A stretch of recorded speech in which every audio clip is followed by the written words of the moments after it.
Good morning, good afternoon, good evening, and good night, wherever you are and whenever you may be listening. And welcome to Morning Brew. Now, of course, people are a little surprised that I'm on because this is the day Michael T's usually on. Well, I'm kind of surprised myself. I woke up, saw Michael on, and I thought, oh, okay, I'll say hi in the chat as soon as I get back because I had to start the coffee and do a couple other things. So I got the coffee started, came back in. He was gone. It's like, oh, okay. Well, I guess I'm going to stream.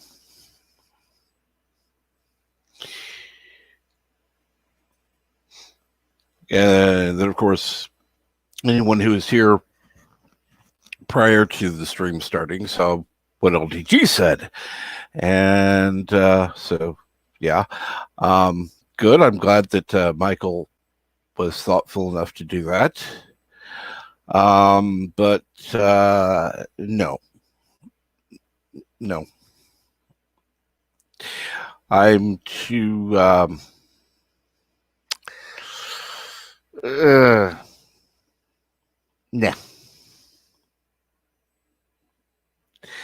And good morning, LDG. Good morning, V-Star. How are you this morning? And I will check that in just a minute, V-Star. No, I'm serious. You can start a stream. That's fine. I know that there'd be people who prefer to see you on. That's fine. And we have different styles. I'll just put it that way.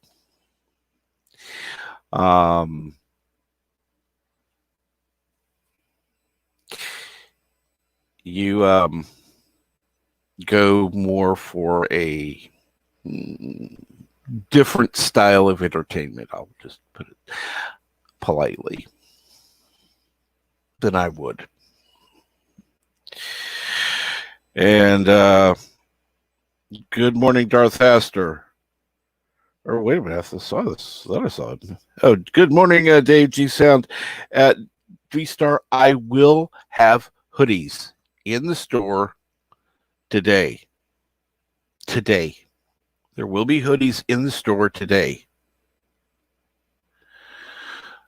It'll take me a while to get everything done correctly.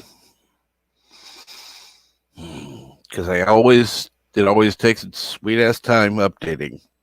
And then I have to anyhow, it's a pain in the ass. It takes a while to do, but it will be done.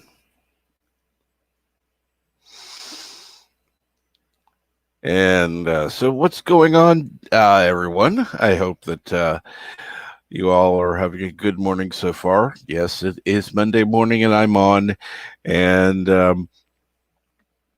as a matter of fact, let's see. I'm going to check real quick. So far, there is not really much on that I can see. At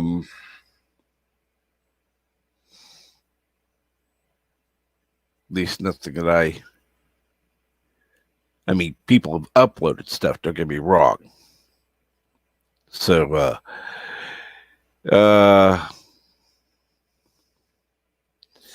let's see here. Oh, yes. And the featured channel today, because I did have a couple of spare names that I hadn't put into the schedule because I didn't feel like putting them into late or mid-December. So I just kept them on standby just in case. One of them is Darth Hastur. Now, for the most part, Darth Hastur does gaming streams. And he'll do an occasional open lines. But like I said, most of it's gaming. I would have him on and ask him to tell you the games he plays, because right now at 6 a.m. I can't remember. I need coffee first. And let's see here. You know, I'm surprised that they even have that icon available, V-Star. Because I would think that would be one word that they would be listening for when people are streaming. You know, people using the word. And it's like, no, I'm not. Unfortunately, in the YouTube game, you have to play by certain rules. You want to be seen, you play by them. You don't care, well, you can say whatever the hell you want. I'm kind of in between. I don't want to be a complete rebel, but I would kind of like for this to be seen by a few people at least. In fact, there was one point I was looking at the analytics just for shits and giggles, because the numbers were way off. Because they were on one page, it was reporting one number, and on another page, it was, you know, on the main page, it was reporting one number. On the video page, it was reporting a different number. So I thought, okay, I'm going to look at the analytics, see what it says to show, see if I could figure this out. And of course, I couldn't. But this one particular day, 25% of the people that were in the stream were people from outside of the normal, the people who are subscribed. And I thought, that's strange. So I thought, okay, that's fine. And I looked back, and I realized that I was a little more cautious that day. And it's like, okay, maybe it's time to be a little cautious. Just out of curiosity, just to see what happens.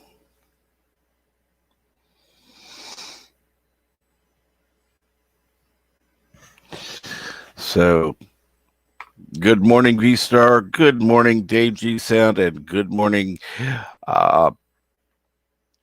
LDG. So far, those are the three people I know who are here. And I do want to say good morning and Hopefully things are going well today. And good morning, Kinjak Ben. Greetings and salutations from, oh, God. Let's just say California. Yeah.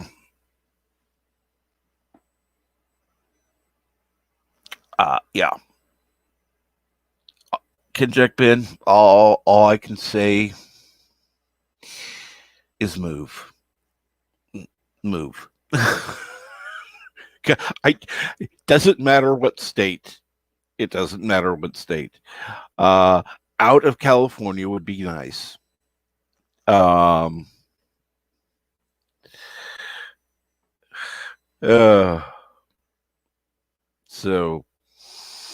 let's see here. Yeah, I was expecting to wake up, watch Michael T, listen to him talking about comics.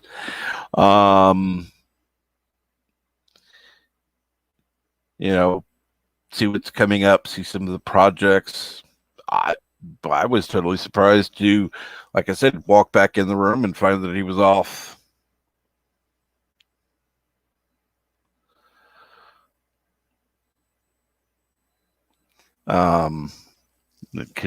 Ken Jackman says, "Trust me, I am a lifelong Californian. I know if possible, I would not live here." And good morning, Captain Deckard Spock. How are you today? I believe that's the correct time. I think you're now in Kiwi land. Yeah. So in that case, it is currently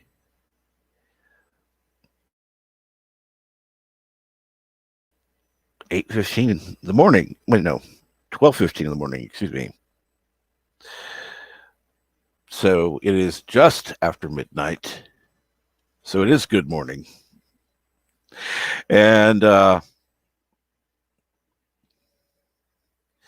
Frog G says, I sent Michael to bed. He needs to sleep. Hey, that if he needs to sleep, good. I'm glad you did. Like I said, I was surprised. Wasn't offended, wasn't bothered, just surprised. And if he can get the sleep, good. Because obviously he needs it.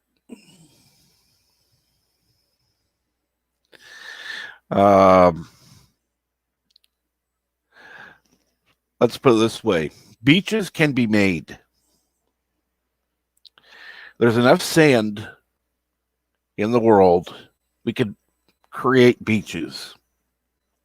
In fact, why don't we just take some sand from over the Middle East? They won't miss it. You replace it with some dirt or something. And make our own little beaches there, wherever the hell you want.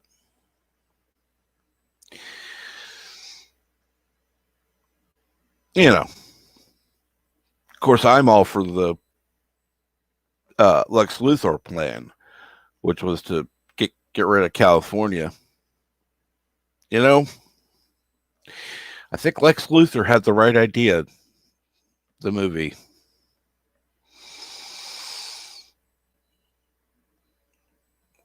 I don't know about Hackensack, New Jersey. I'll have to ask Bird to tell me about that.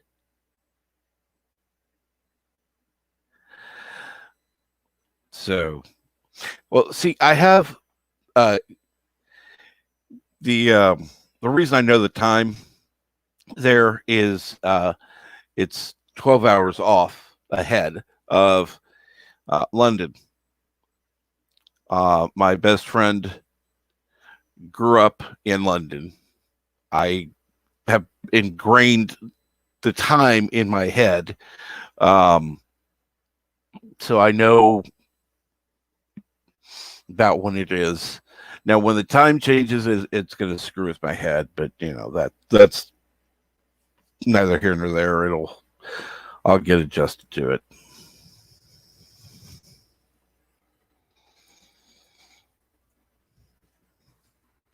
Um,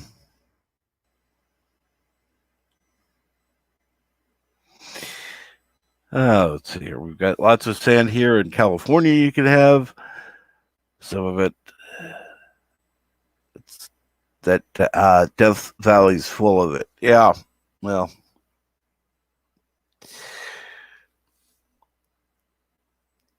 I would be all for putting a few biodomes in that area. Not quite the same way the movie would do, but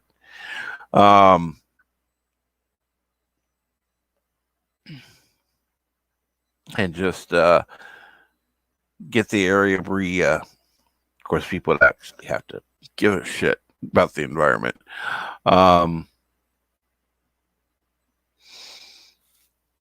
Yeah, I find it funny that you've got these ultra leftists, and yes, I went political, who give lip service to environmental causes, but yeah, they don't really want to make any real changes. So, and the ones they want to do won't impact them because they're rich. Yeah.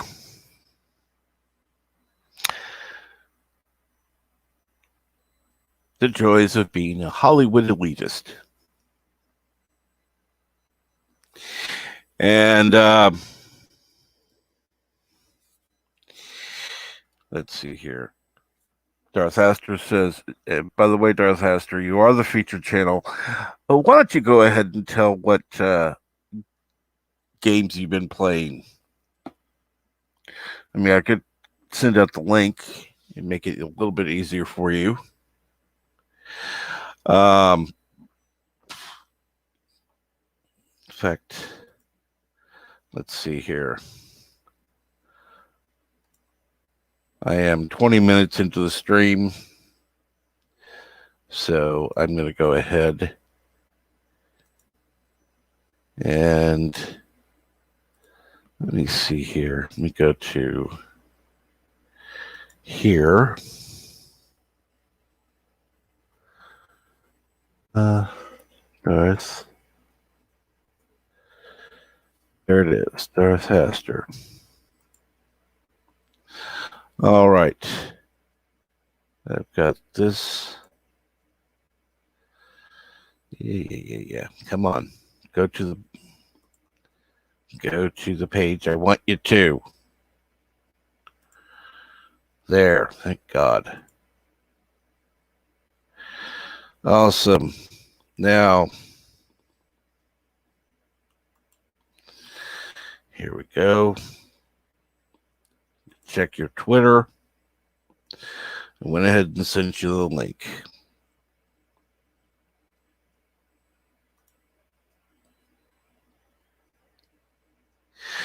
It looks like Bert is sleeping in this morning because I'm surprised that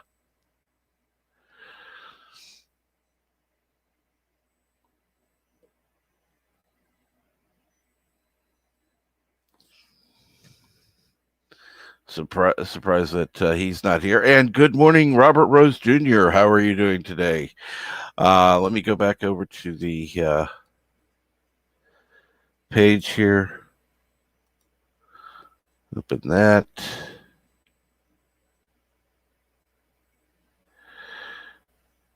Okay. I have to ask, why are there only 265 people subscribed to Darth Hastur?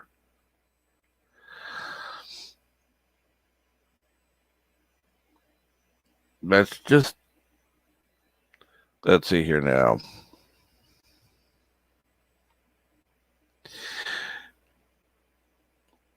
Woefully undersubscribed. Come on. I'm sure we can get some more people subscribed to Darth Hastur by the end of today. Let's see if we can get it at least to 275.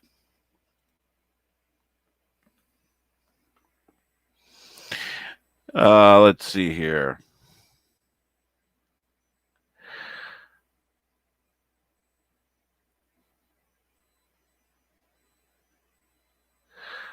Yeah, I don't. Oh, good morning, Bird. Playing Warzone. Cool.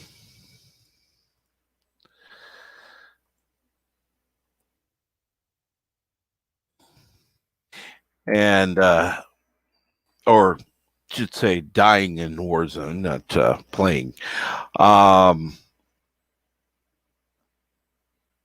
Are you still playing in the new whatever it's called? And since I haven't sent out the link in the chat, I know it's Darth Hastur. And good morning, Jedi Bill.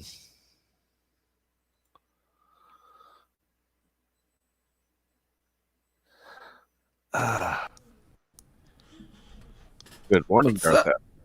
Good morning, Captain. What's happening? Not too much.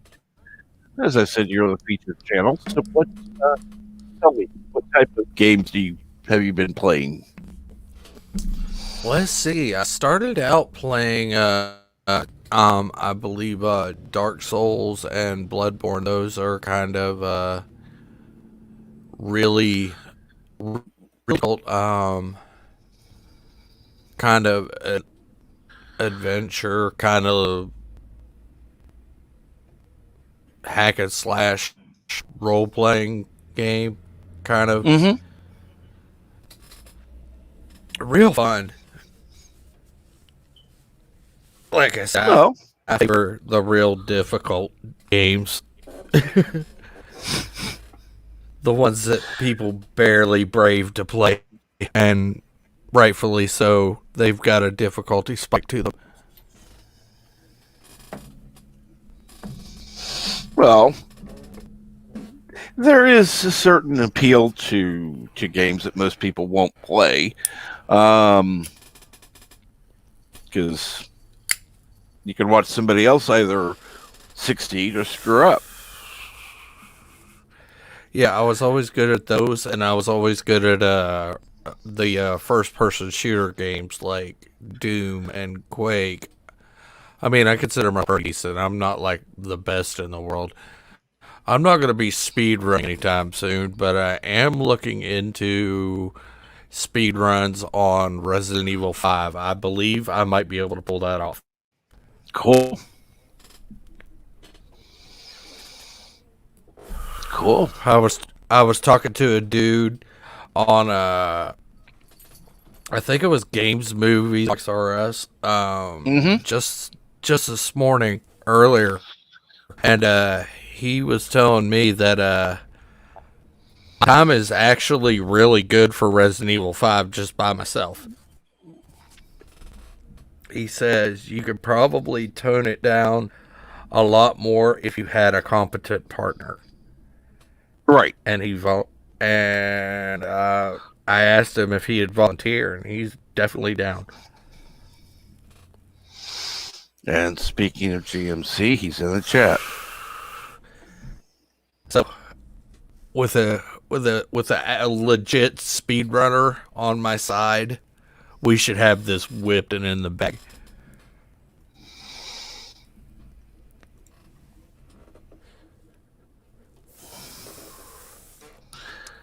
There we go. I don't know what the record is for Resident Evil 5, but he says that's not bad for somebody who's just taking their first attempt at speedrunning. And here it is, JMC. I'm sending you the link right now. And since I hadn't done anything else in sending the link, it just happened to be right there. He's not usually on.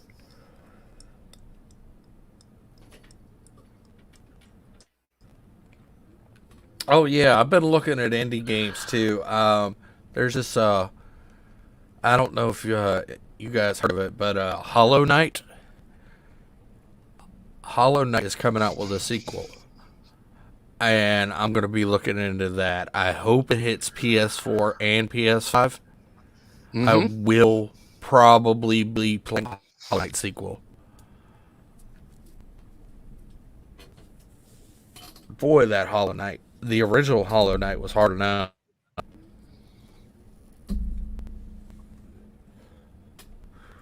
I still haven't been all the way through it.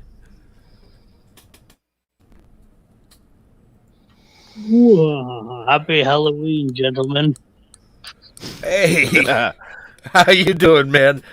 Long time no live stream like this, man. How you been? Man, I've been just doing this crazy internet YouTube shit all night. But Yeah, I was about to fall asleep, and then I'm like, Captain Trek is live right before I'm about to go to sleep, so I gotta. And then I saw you on here too, Darth Hastur, so I was like, I gotta give a shout out and a praise to both of you guys. I was watching Hostel, which is a dumb torture porn, type horror movie from the 2000s. I Mm-hmm. kind of liked it. I don't mind it either. I think it's kind of it disturbs me in a scary way. I'm kind of a gore horror. Yeah, and I haven't watched it for years, and like I've been trying to like watch movies that will actually disturb me, but none really can anymore because I'm old. I've watched too many movies. But anyway, Captain Trek, how are you? Yeah. Oh no, I'm doing okay. How about yourself? I'm in a weird phase, like I got my 1K, but it doesn't really matter because hardly ever people even show up because most of my streams are no mic. And so I'm like, why am I even doing this? I'm not going to like ever go monetization or ask people for money because that's lame when like, I hardly ever have it. Like the reason I do this is for interaction in the chat. That's the most fun thing. You Right. guys get, both of you guys get way more than that than me. And I think it's just like because I do all the like so many streams and so many videos with no commentary. So anyway, I'm doing good. I'm just about ready to fall asleep. Some people are into the game streams with no commentary. Some people can't. Like, I know one of my friends. He will not watch a gameplay video with anybody talking over it. It. I don't know what it is, but it pisses him off. Yeah, like you're right. Some people are into both, and the only reason I do the ones with no microphone, like you guys have known me long enough to remember my old channel, right? So Oh like yeah. I used to do every single stream where I was on the mic. I would never even dream of doing one off the mic. But then like once I started my new channel, I just was like, I'm just gonna stream every single game I ever play, and then like that's what grew into what I am now, where I am now, and it was like it's just like I don't know. I'm in like a funk. Like I'm extremely bored with my channel right now. Like I barely have motivation to even do it. It's so boring. It looks like you need to branch out of your shell, and like I said, you need to look at other games like in the genre set, or maybe even some of the not the same adventure style bracket. Like you got like I noticed you did a Bloodstain Ritual of the Night, which is a spiritual successor to Castlevania. Heck's working on it, but that's neither here nor there. And, No, you're right, and I'll get in more into that. I do like ninja games in November, like I did last year. So, but I like to talk about movies too, and so like I've got this guy working for me. His name is Nigel. I don't know if you guys have heard of him, but he's kind of a weird British guy. And Oh my god. since he submits all these free videos to me, Nope, I'm nope, like, haven't heard of him. Exactly. I don't know who he is. He thinks he's important, right? So like, I don't know that fool. he thinks he's important, so he keeps giving me these video essays about these movies that he's watching, and I'm just like, okay, well, I'll post them on my channel. And anyway, that's that. Absolutely. And good morning, Eric Sander. What's going on? Dune was a good movie, by the way, V-Star. Yeah, I have to go with that. And I believe I saw a comment about a racer head. Oh my gosh. There's one that Snow Dub keeps mentioning, but it always escapes my mind because if somebody asks me about horror movies, I just go and just completely brain. But usually, like Dead Alive or Brain Dead is one of the two types. What gen you're in? Anyway, I gotta go to sleep. I've just been up way Those too are long. good. But hail to you, Darth Hastur and Captain Trek. Thanks for having me on briefly. Absolutely. You guys are both included on I've got like maybe 7 people that I give a special thanks to on every uploaded video nowadays.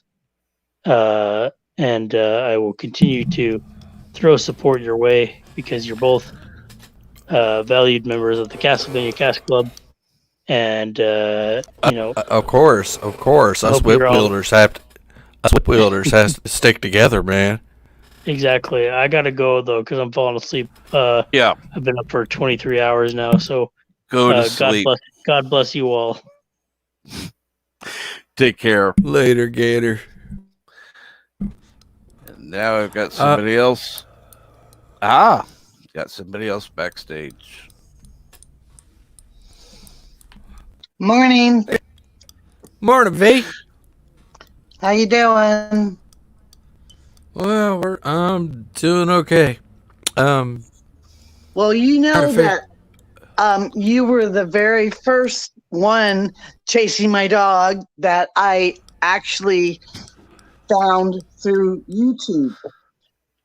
Playing that damn game. Yep. And Bloodborne? You described it, yeah, but you described it so perfectly. It was like when I was chasing my dog, okay, still I could understand everything that you were telling me and I could picture it in my head. So, yeah, you're definitely my number one. I'm your number one fan for sure. And good morning, brightest day.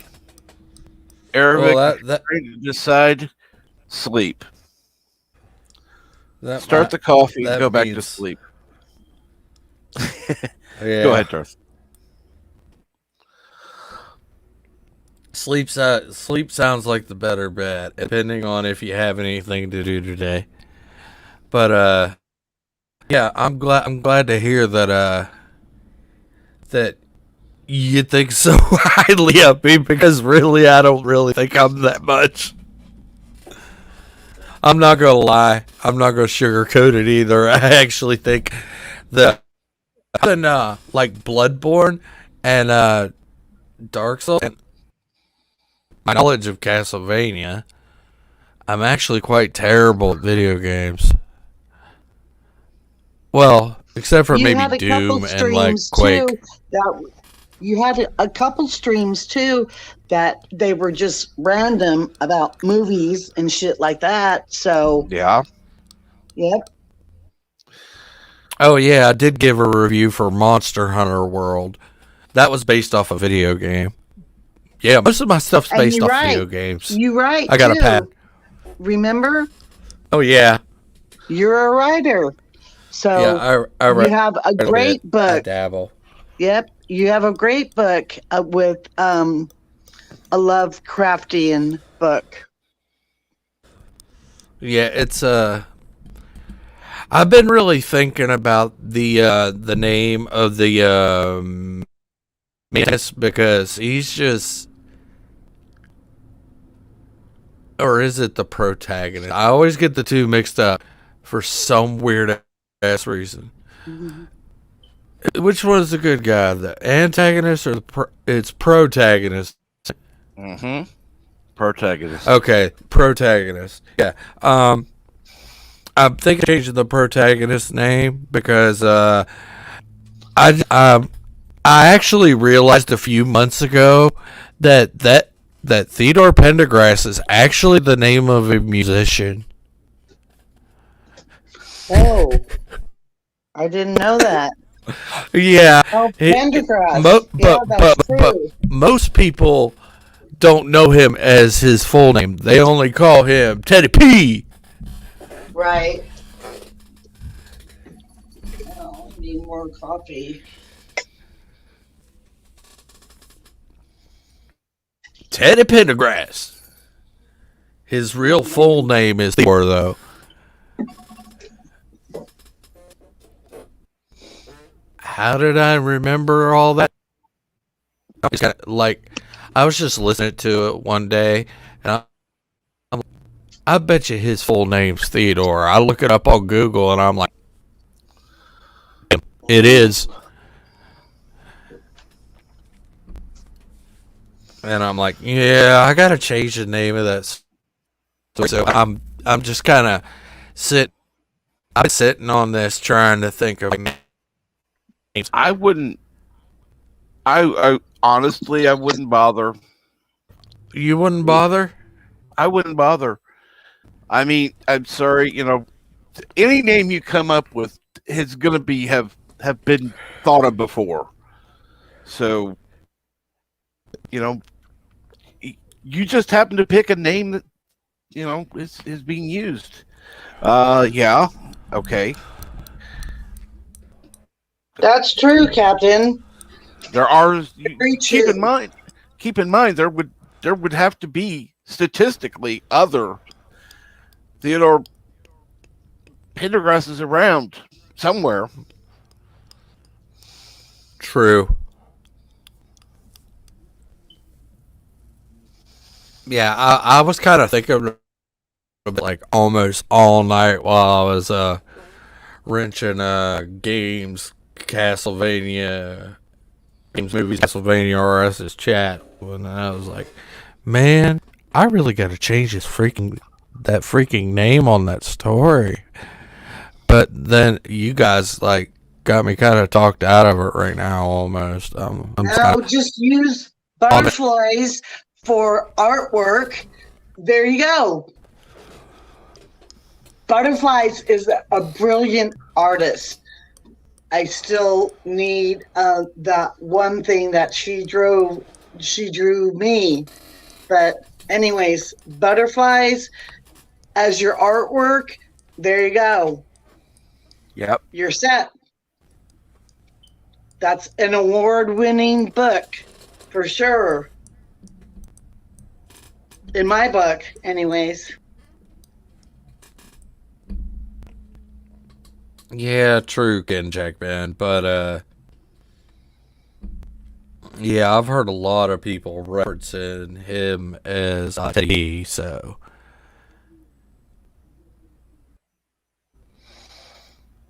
more than I've heard his actual real name. But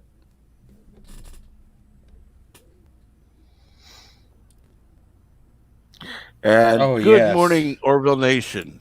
How are you today? Yeah, there is that Michael Bolton CIA advisor. I keep forgetting about it. I thought that was funny. Like, I don't know. When I heard about that,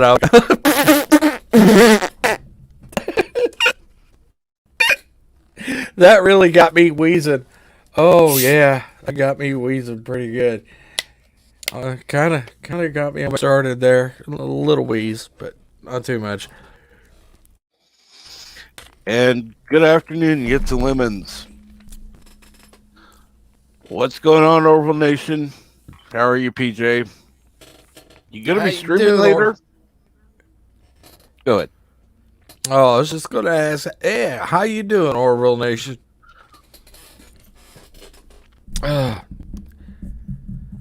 It's yeah, I haven't really wrote too much of anything.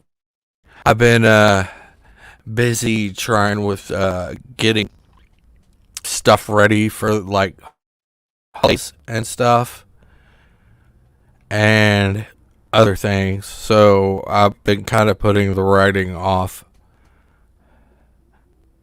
But I have been whoa, where'd she go? Probably just lost the connection. Yeah. I keep forgetting.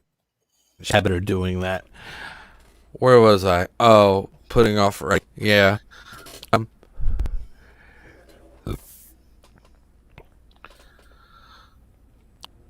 putting off writing. I would go back to writing when you can. You know, don't do it because you have to. Do it because you want to. When you can, and that's yeah. You got a Like talent I for gotta writing. have. Yeah, I do, but like this story is just so dark. I've got to have this certain mindset for it, or otherwise it's not going to come out right. Right. That like yeah, I'm sure you've heard of method actors. Mm-hmm. This method right. Like I have to switch my brain into a certain place of darkness and anger to write the story. Yeah. Like I've got to find that place without actually going completely mental.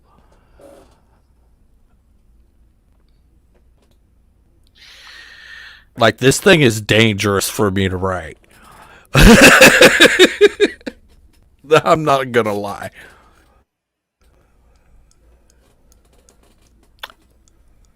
And good morning, But Professor. Go ahead. but probably one of the most challenging things I've ever wrote, and probably one of the longest.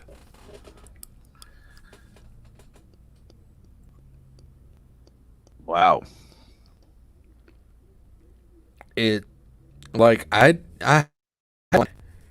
that I lost during the move. I had about 6 chapters of a backstory mythos of a story that I called the Portal, and it was about these teenage children that went trick or treating and ended up cornered by this ogre, and somehow they kicked its ass into a portal to hell. And then they go chase it down, and the adventure continues through hell and back, love and loss.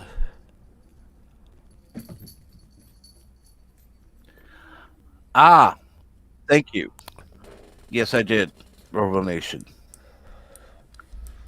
It's a tale of friendship, of love and loss. But yeah, we're probably never going to see the light of day that one, because it's going to take me forever to dig that out of my skull, because I don't have any of it anymore. I remember at least the first part of it, where before they go in, but that's it.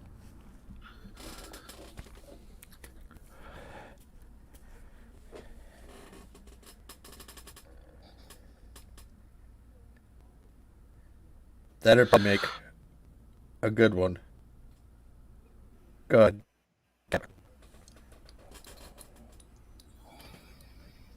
And I notice you keep breathing like you're gonna say something. So, Oh no! Keep going. well, pretty much like done here. Unless you want to ask me a question or something. Oh no, I what you got you started in writing? What got me started? Um, that's a fun story. But I believe I was okay. It's no secret that I got started really, really early into Stephen King. Like 7, 8 years old into Stephen King. Like one of my first books was It. Talk about scare the crap kid. That'll scare the piss out of a kid at like 7 years old. Yeah. I think I slept with the light on for at least 3 months after reading that book. I'm not surprised.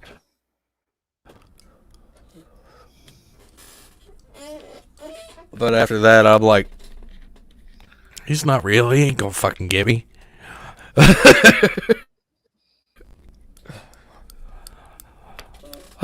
But yeah.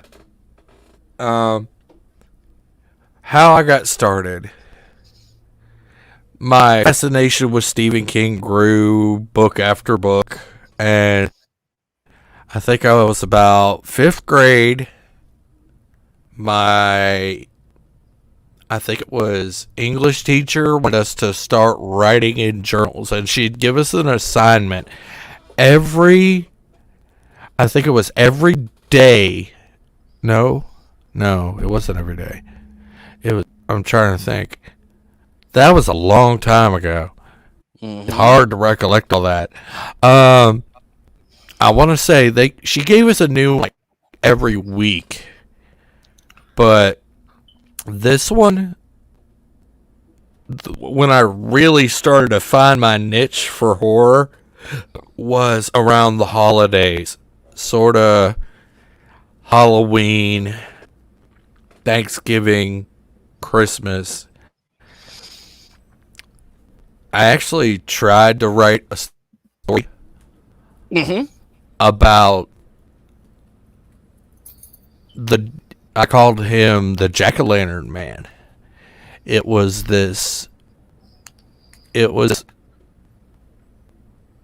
Jack-o'-lantern scarecrow looking thing made out of vines and pumpkins and jack-o'-lanterns that would rise out of a pumpkin patch and seek vengeance like a vengeful spirit on people that actually did bad things to his pumpkin patch.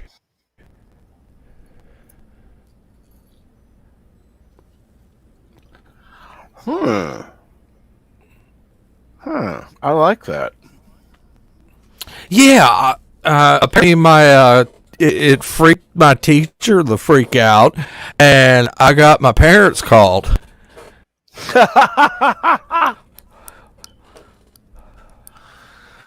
But that was just the first one. The second one came around Thanksgiving. I called this one the cursed turkey, about the turkey that came alive and started killing everybody before Thanksgiving dinner. That was a funny one. Oh my gosh, that was hilarious. The stuff I did. I literally had this turkey stuff the adult male of the family with stuffing. Of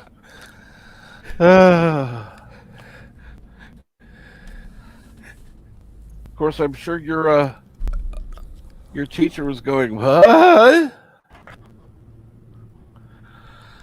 She was like, these are supposed to be family friendly. What the hell's wrong with you? To the principal's office. It's like, one more of these, you're suspended. Oh, Christmas time rolls.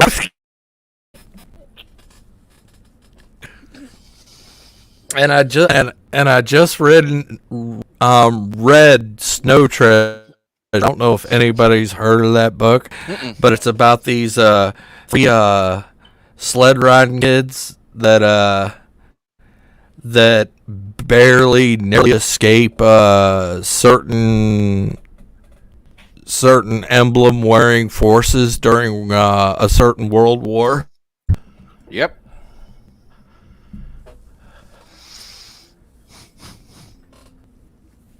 Boy. But my story was about me and my friends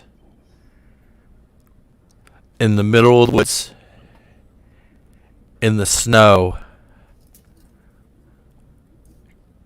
We were camping in the middle of winter. I don't know why we were camping in the middle of the winter. I just went with it. But we ended up running out of food. And we started hearing crap in the woods, so paranoia started to ensue, and we just started killing each other.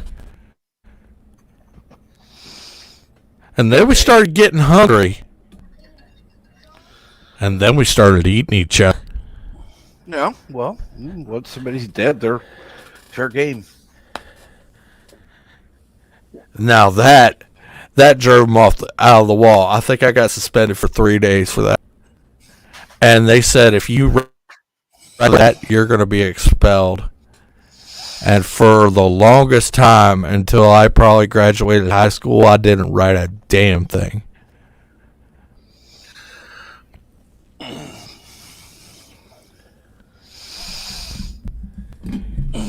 Well, that's where you should have continued to write. Just have have your version, and then have a cleaned up version for school.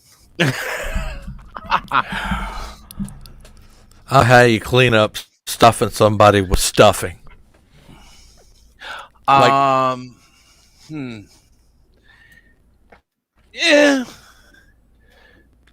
You just kind of, beat them with stuffing. I don't know. Stuff them into stuffing. There are ways around it.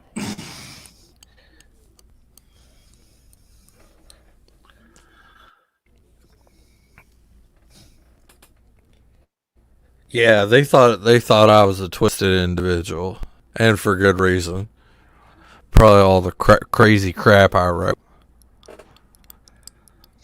And then I started reading about Vlad the Impaler. Like, in between all that, I started reading about Vlad the Impaler and Elizabeth Bathory and... Whew, that's some creepy stuff. So I got tuned into some truly evil individuals at a young age.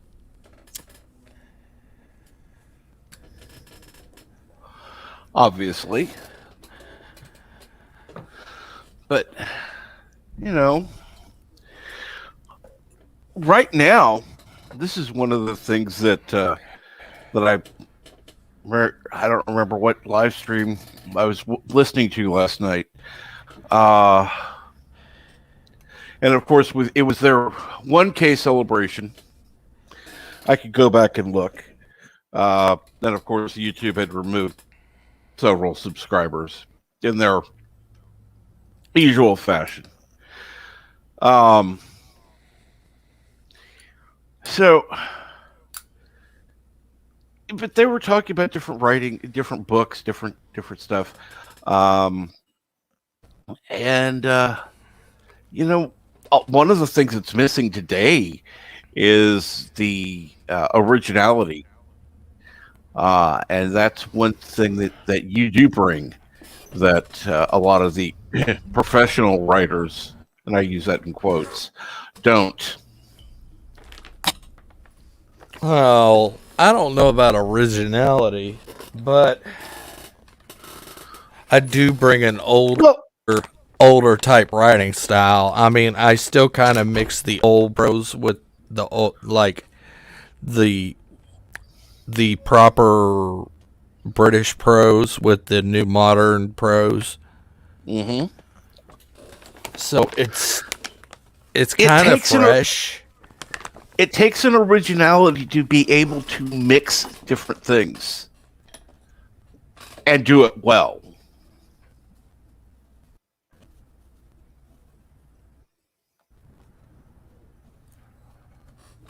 That it does.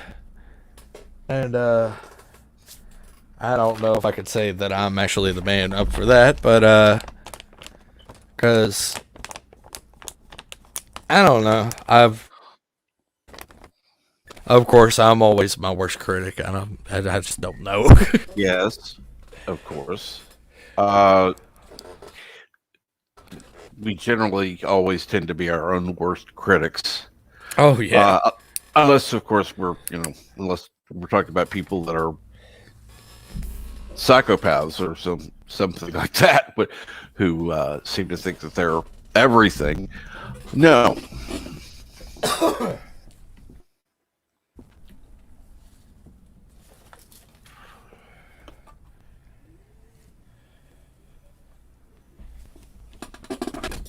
Yeah. You'd think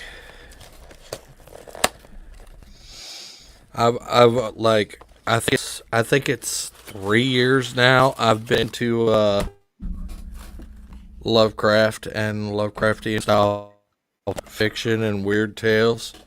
Mm-hmm. And I'm already writing my own Lovecraftian fiction. Good. And Kinjack Ben, right. That's, if you've got free time, write.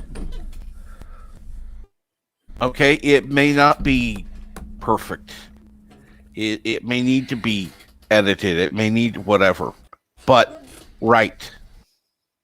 I tell you what, Ken Jack Ben, if you write it, I'll help you edit it if you help me edit mine. That seems fair, right?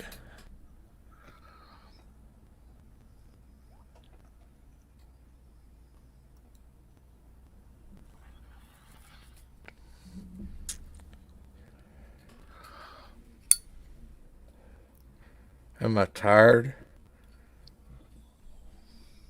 I don't know.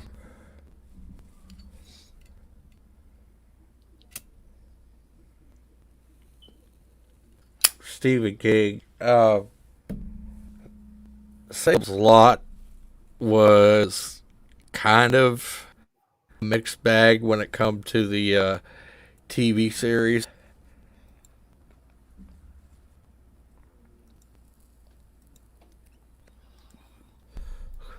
Because it wasn't a movie, it was a TV series. That's where people get it mixed up.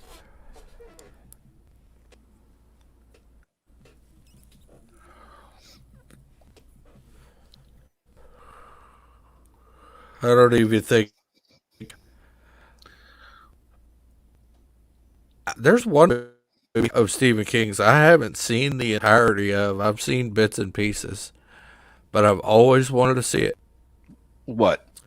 It was based off of his first book, and that is Carrie. Oh, you've never seen it? How come? I've never seen the original Carrie in its like full unedited form. I've seen it on like yes, where they edited all the shitting back. You know what I mean? How they put the made for TV like TBS and TNT and all that crap, and they just edit the crap out of them. Yeah, I want to see Carrie without all the editing, because I know there's got to be some stuff missing. Oh yeah. But that's the only way I actually saw it was on TV. So even if it's on TV, you never due to the editing for television, you never really seen the full movie. Right. Because they could mess up the editing and the dialogue I've noticed this with songs even. You mess with the lyrics of a song, you could change the meaning. Same thing with books and movies.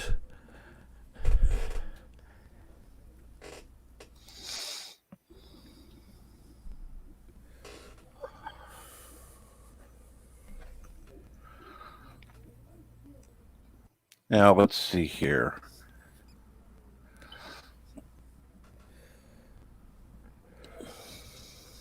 Well, that's easy, Kajak Man. If you know what you're actually going for, it's actually quite easy. With Lovecraftian style fiction, it's always tapping into the fear of the unknown. Anything that you don't know can scare you, drive you insane, have paranoia run in your brain, make you think anything and everything could be out to get you. See where I'm going with this? Oh, yeah. Okay.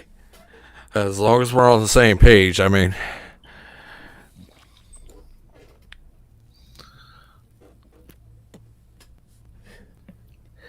Now, they have a version of it on Amazon Video. Let's see here. You can rent the movie for $1.99. You can buy the movie for $2.99. Is it free with Prime? In HD. No, unfortunately, it doesn't seem to be. Shit. Um, It doesn't matter. My Prime's freaking expired right now. let's see here. What is? Let me look up AMC Plus. Oh, it's through AMC Plus. Let's check that out. It might be free with AMC Plus.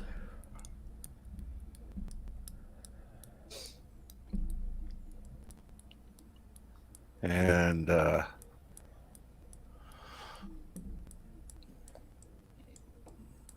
we go. AMC.com.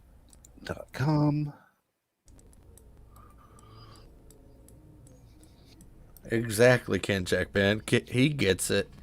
He says it feels like to have a sense of urgency about something that may or may not be in your control. Yes, that's exactly what a love, like the kind of feeling that Lovecraftian fiction kind of dwells upon. That things not seen, out of your control.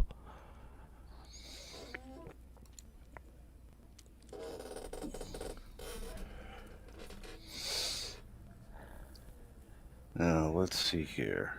It's like I may have only been in for a couple years, but I do understand very well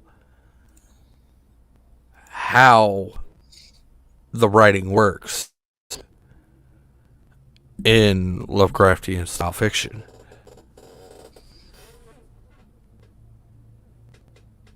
Yeah. Just because I've always been like this. Just because you add tentacles doesn't mean it's Lovecraftian. I am a big advocate for this. Really, it doesn't make it Lovecraftian just because it has tentacles. I mean, you gotta have some type of feeling of, like Ken Jackman said, something out of your control, some type of existential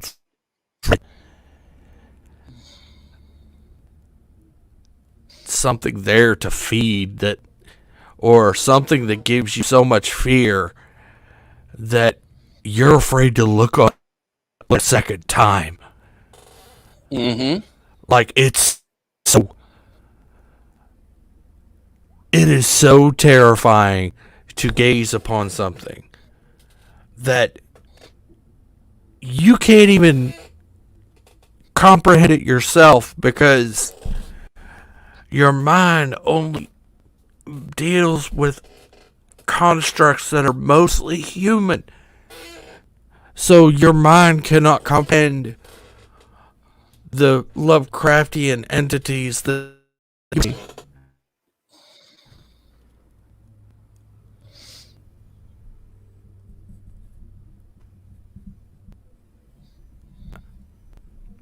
And that's where they say gazing upon these deities or beings will drive you insane, because you cannot comprehend what you're even looking at. It's like, what the fuck is that?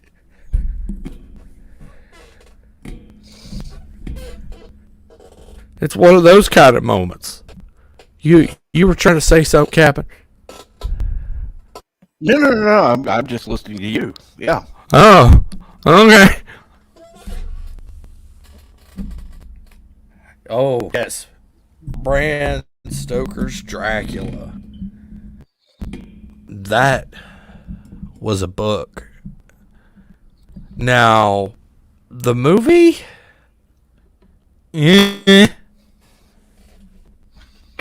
Not so much. Even the game was kind of. Tell you the truth, I think Castlevania did a better job at telling a Bram Stoker style tale. Wow. Even though, basically, okay, I don't know if anybody really knows how it came about. Castlevania came about with Konami, because the creator loved the Universal movie monsters, the Hammer horror, and the for Zeta. That's why they used that's why the Castlevania box art almost looks like a Frank Frazetta painting.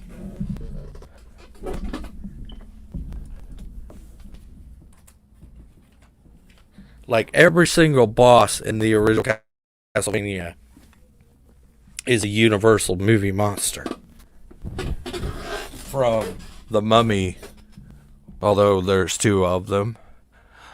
We have Medusa, which was in I think what? It was either Jason the Golden Fleece or Jason and the Argonauts. I can't remember which one it was. Something. Was it Clash of the Titans? Probably Clash of the Titans. But I actually have a hang-up photo of the original Castlevania box art. Wow. Let me see if I can get this here without totally. Doesn't that look like a Frazetta painting? I would say. Let me bring that up full. I kind of got it tilted because I'm trying to get Wow. the glare off of it.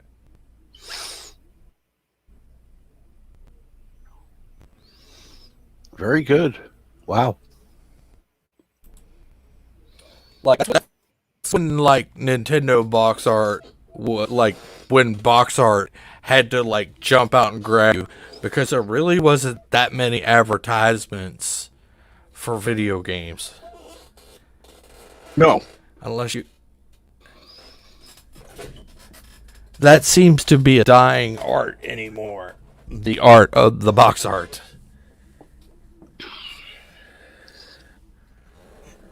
Well, with back- games, with games ahead. and movies going on streaming rather than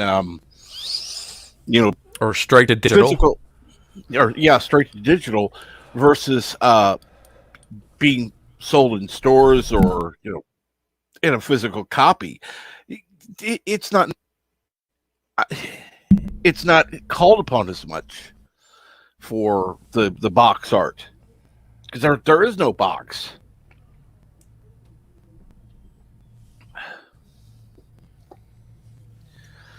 And that's a shame. I prefer more physical media than the digital. And don't get me wrong, I don't have an issue with digital things. It's just that I think we need both. Unfortunately, it seems to be a dying thing.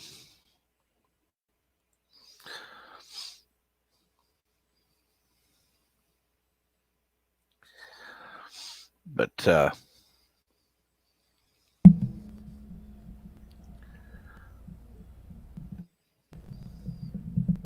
Yeah. Robert Rose Jr. says, to date, The Exorcist is still the best horror movie ever. Oh no, I'm not going to doubt you. It is really up there. The Exorcist.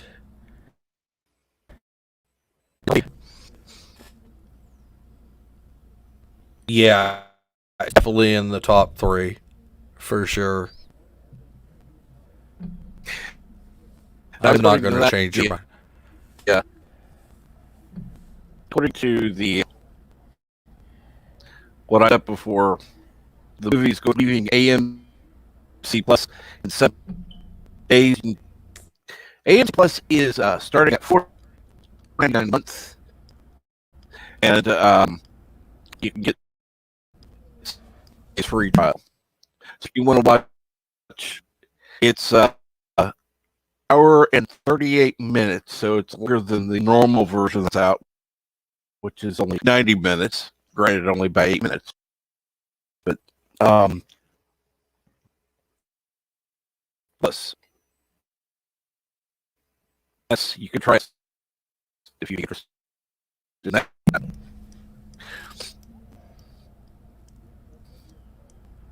Is he breaking up anybody else, or is it just my internet?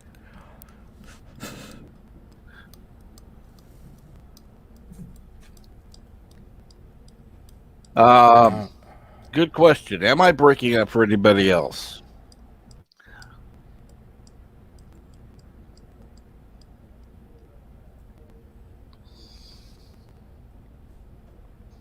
Is he breaking up, or am I breaking up? Let us know in the chat. Is breaking up? Okay. Yeah. All right. Well, I'll be right back. All right. You seen? Got okay. Yeah. I'm weird when it comes to categorizing movies. Like I have in like different genres. Like Robert Rose Jr., I know you mentioned Godzilla. The original Godzilla, like the 50s, black and white, Toho Godzilla is, yeah, that is a absolute freaking classic. I love that movie. I love Godzilla. I love King Kong. I like King Kong. I like all those kaiju movies, and that's what I categorize them as, kaiju movies. Because basically, that's kind of what they are.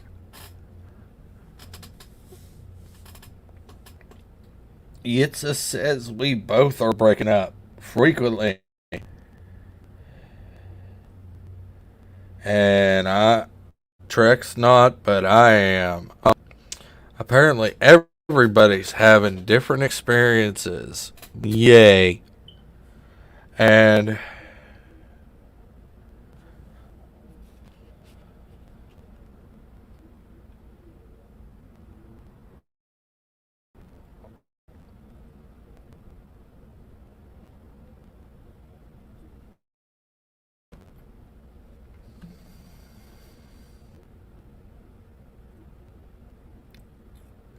Now it's just me. Great.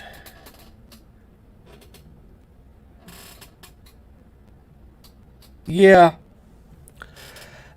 Apparently, oh, no wonder this.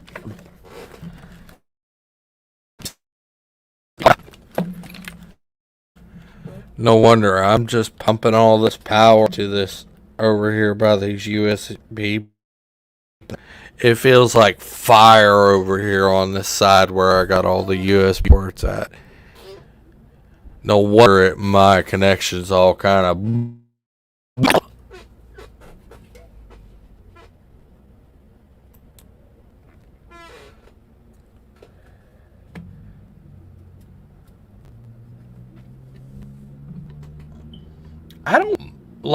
I don't mind the kid-friendly Godzilla movies, but I do prefer the old Toho movies compared to the newer ones. Except for maybe that was Shin Godzilla original Toho? Was it back to Toho? I can't quite remember because Godzilla's changed so many times. I can't remember if Shin Godzilla was Toho or not.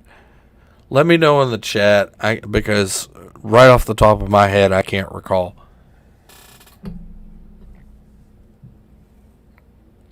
I liked Shin Godzilla. It kind of reminded me of the old 1950s Godzilla, only a little more colored and a lot more, how do you say,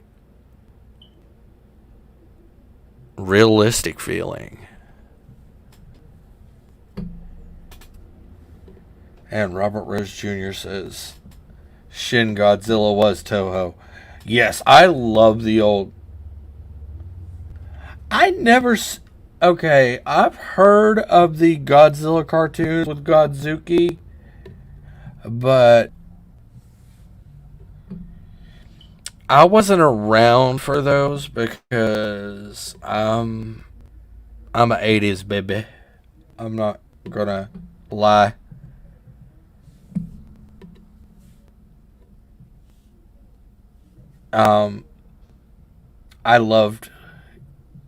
I do want to see the new Godzilla cartoon, but I don't know where I'd go to actually find it if I even wanted to try to watch it.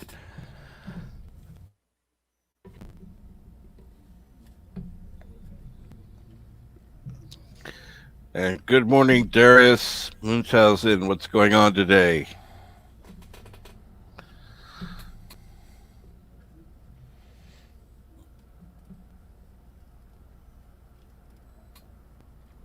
And hello, Darius. And yeah. Apparently I'm breaking up too a little bit. I don't know what it is, or either I'm just kind of stuck on my words or just not talking. It could be that because I'm pausing a hell of a lot.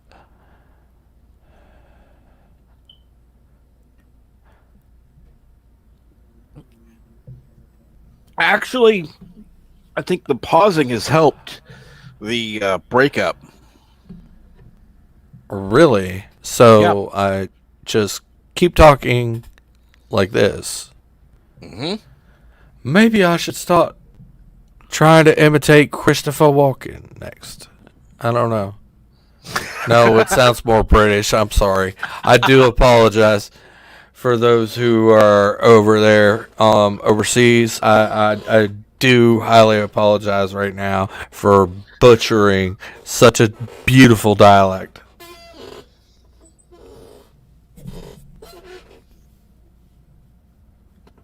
It's like I try to do accents, but it just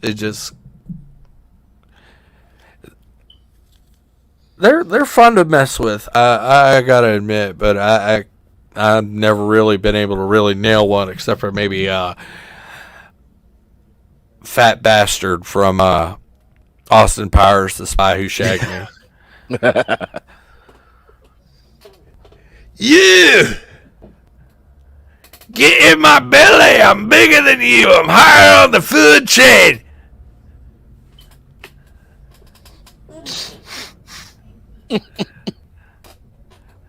Oh, yeah. Just a sexy bud. Yeah. I want my baby back, baby back, baby back, baby back, baby back ribs. Chili's baby back ribs. Hashtag not sponsored. I wish. Feel free to sponsor me. That's just fine. I'll even edit the content. But hey, why not?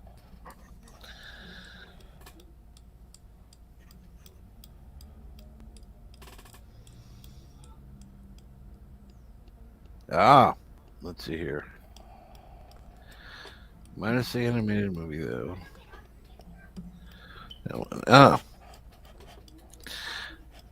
That's one thing I like. They have on YouTube. They have a lot of the old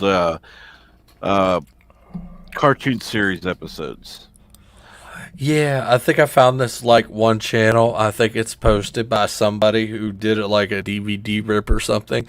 Mm-hmm. But they have all the episodes of He-Man, but it's not labeled He-Man. It's labeled some stupid shit like 80s hero cartoon, some shit. I can't remember what exactly it is, but it's not labeled He-Man, so it just goes completely under the radar.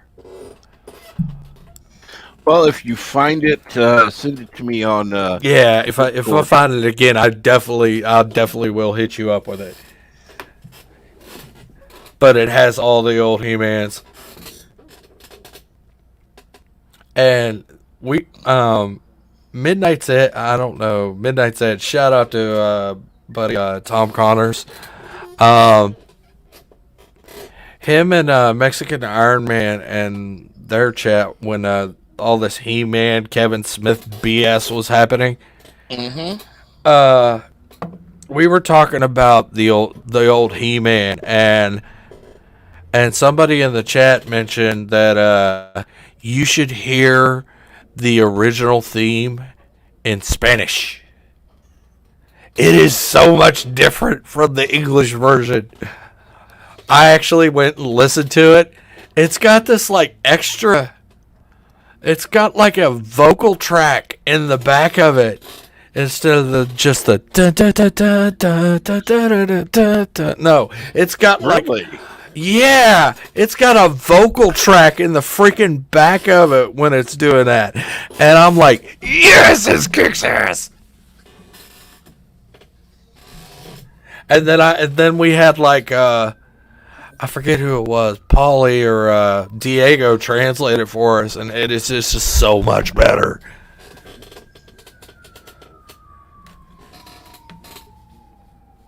Sounds like they're after you. No, they're not after me. I didn't do anything. I've been a good boy. I've been in my house all day. And all night, except for maybe standing out on the porch smoking cigarettes every once in a while. I go out and just go smoke a cigarette, even though I can clearly smoke in my house. I just, like, every once in a while, I just feel like I need a fucking breather, and I just go outside and just go smoke a cigarette. Mm-hmm. Just drink something, and then just, speaking of drinking, un momento.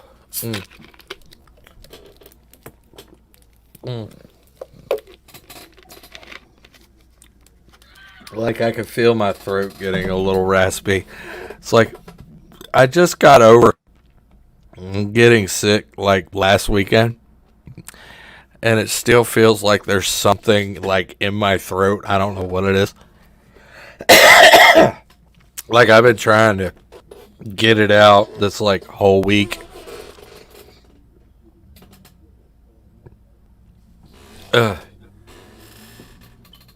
Cool. Hey, you need to highlight Darius Munchausen's. Yeah. So yes. You translate that to I am He-Man.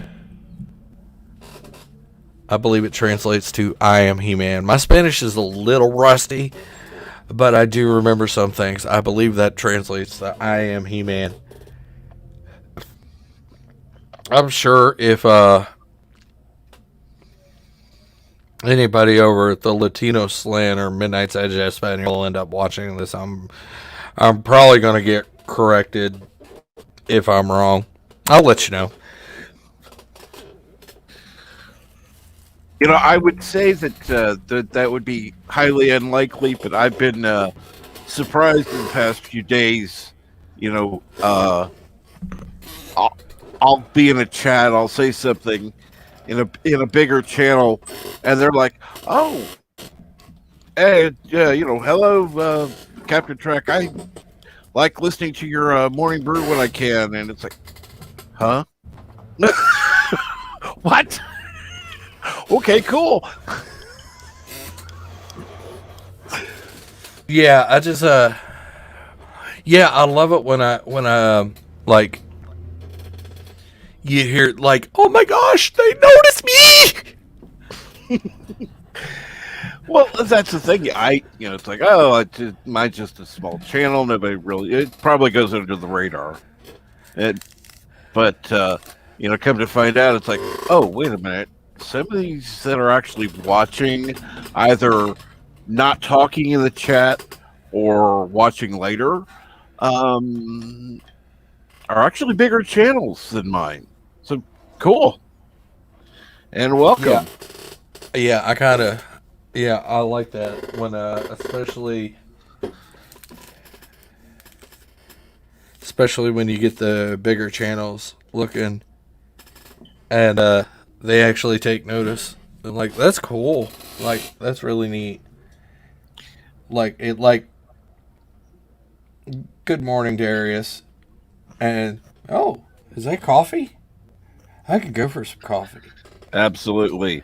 And Frog G does tend to lurk here sometimes. I had a feeling you did, Frog. Just a feeling. There are people I know who do lurk here. I thought I heard somebody backstage, and all of a sudden I look, and it's just the two of us. That's cool. Just the two of us. Oh God, no. No. No.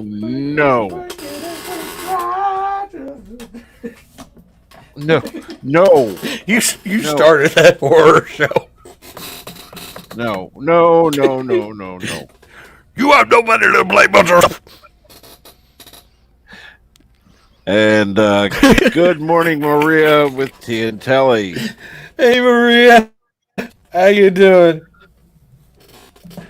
I think we're just rambling at this point, but it's now let the insanity ensue as we bring on LDG. Hey, LDG, how you doing, buddy? Morning, boss. What's going on there, featured channel? I'm doing all right. You? Good to hear. Can't stay on for long this morning, but figured I'd pop on for a quick so and say hello to my millions of fans. Absolutely. Hi, millions of fans. I wish I had hundreds of fans. That would be nice. Wait, we have millions of fans? Millions. Hey, Dave. What's going on? Yeah, man. Good stuff. Happy Monday. Hey, Frog. If I had millions of fans here, I'd have a freaking wind tunnel. Right?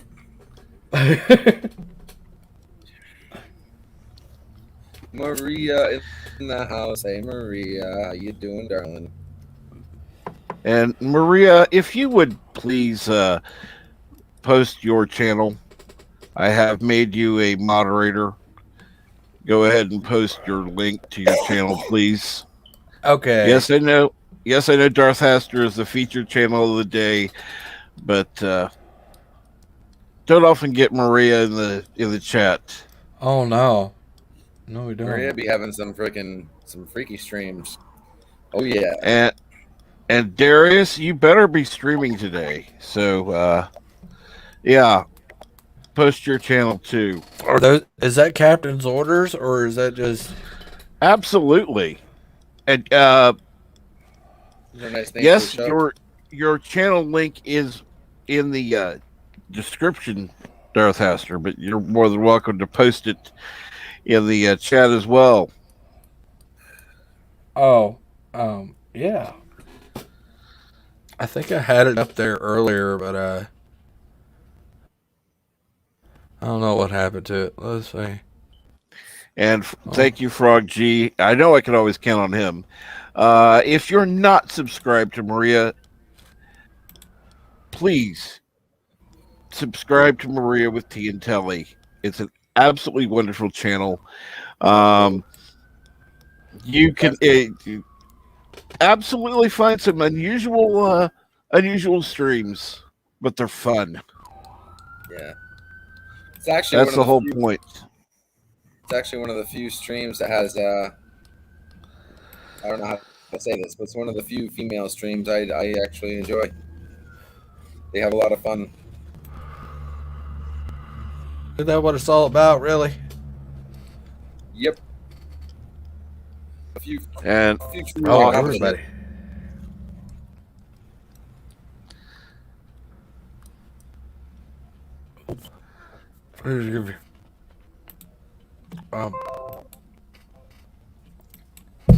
Ow!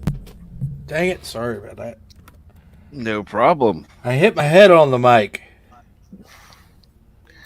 I hope you didn't hurt the mic. Oh, just ding my head.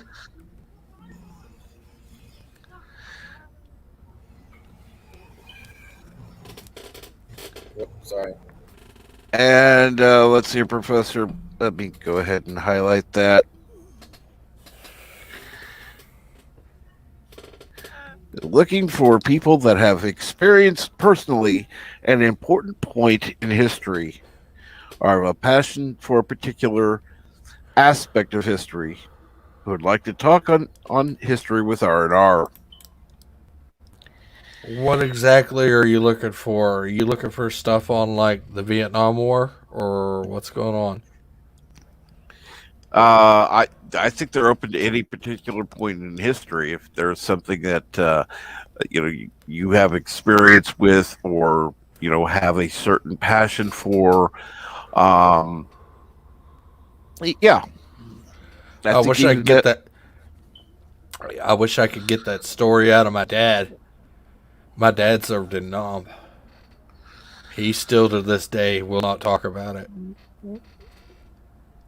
Most I've got out of him was he lost some of his hearing, and he's got like high pitched rings in his ear because a grenade. Yeah. And that's about the most I got out of him. I honestly, I know that there are people who serve that even the thought of it, even talking about it would be traumatic. But I think that people really need to know what happened to understand that this wasn't just some, it was actually personal. People had real experiences. It wasn't just this textbook thing that you can read. History is a living, breathing thing. And without that personal interaction, without that personal flavor, it just doesn't.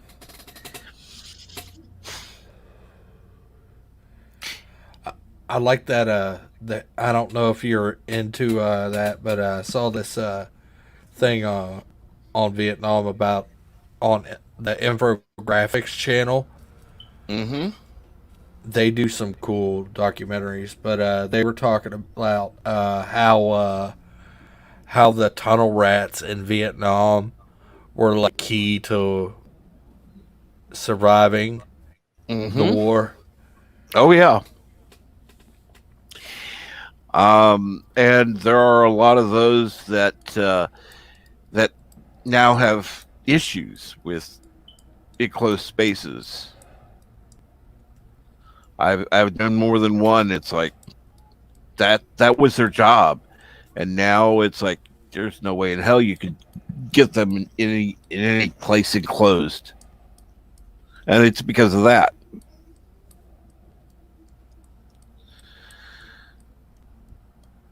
Um, Yeah, I got a personal story, a very significant date in history that I was personally there for. The birth of the digital messiah, the person who will save us all and free the net. Me. Yeah, that was a very important day. If it wasn't for that person being born, we might just have no shot whatsoever of having any kind of freedom online. um, Important day in history. perhaps. What's up, baby? Hey guys, how's it going? Sorry, Cap. I know I was backstage for a little bit and then I popped off, but it was mainly because my video that I was doing for that I'm about to upload. I was reviewing it, checking, make sure the audio was good, and yeah, it was a 10-minute rant. I was doing a political one, Cool. but it's done. I'm gonna upload it in about I don't know 30, 40 minutes. Okay. I'll get to it when I'll get to it. I just wanted to do a good review of it. It's not one of my. It's and unfortunately I did use the word a little bit more than I normally do, so I was a little annoyed at that. But it happens. It's early morning, and unfortunately I took a sleeping aid last night that I really wish I hadn't, because now I still feel like I'm swimming. You know, a little tip you could do if you know you're about to say Rabbit.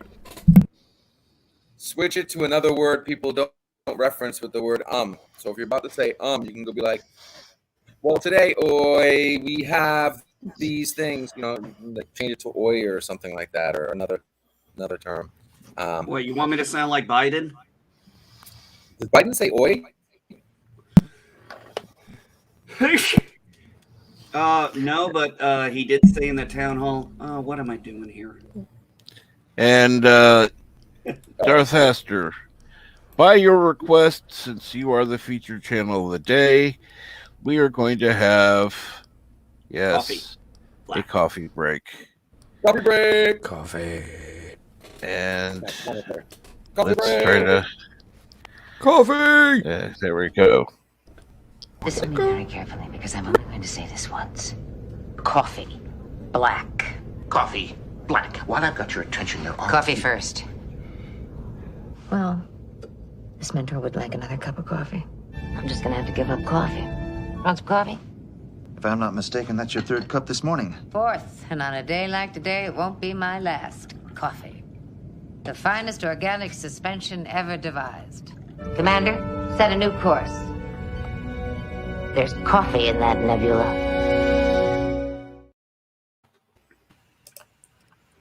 Coffee. Coffee. Coffee. And it's usually somebody else who asks for that, but since you're the featured channel, why not? Hey, I got a good one for you. You should find the one from the movie. It had Pierce Brosnan, Dante's Peak, where he does this one guy that she always brings coffees in. And there's one scene where he's like, he sees her coming in with the coffee. He's like, coffee, coffee, coffee, cappuccino, Java. I got the perfect one for my show. Is when Pee Wee asked for a pickle. Remember that scene? No, Just coffee. Pee Wee wants a pickle. Sorry, boys, game's over. What about pickles? No, I was saying like you have a coffee scene. I got a pickle scene from Pee Wee. Big top Pee Wee. Pickles are good with beer. Pickles are good with what? Beer nuts. Beer? Beer nuts. Oh, beer nuts. Yeah, beer Hey, nuts. help me out here, guys. I need an English. I need somebody to help me with this. Do you put, when you're doing a quote, do you put the ending quote before or after the period, question mark, exclamation point? After. Okay, that's what I thought. What the entire sentence is goes in the quote. So even if Unless an exclamation point, unless you're finishing it unless the with the quote. unless the quote is not a question. If you're putting is blah blah blah blah blah, and then that's if about the quote is the question, then it goes after. If the quote is a question, it goes in the bracket. And good morning, bird.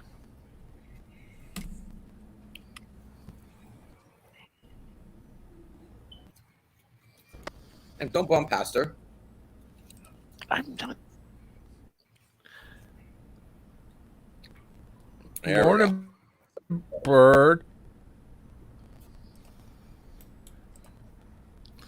Bird microphone's a little wacko today. He accidentally did something to it. What happened to Mike, bird? You told me not to tell anybody. By the way, Cap, I was specifically told by Mike T not to let you know he was ending his stream early and to let you sleep.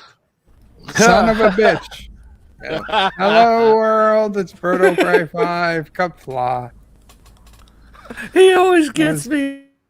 God damn Please. it. My NTX software had to be restarted. I don't know why. Every time I laugh, it never fails. Hello, world. Hello, Darth, Hastur. Hello, LDG, NB, Captain. And All the see, other Frog things G I will was confirm it. saying.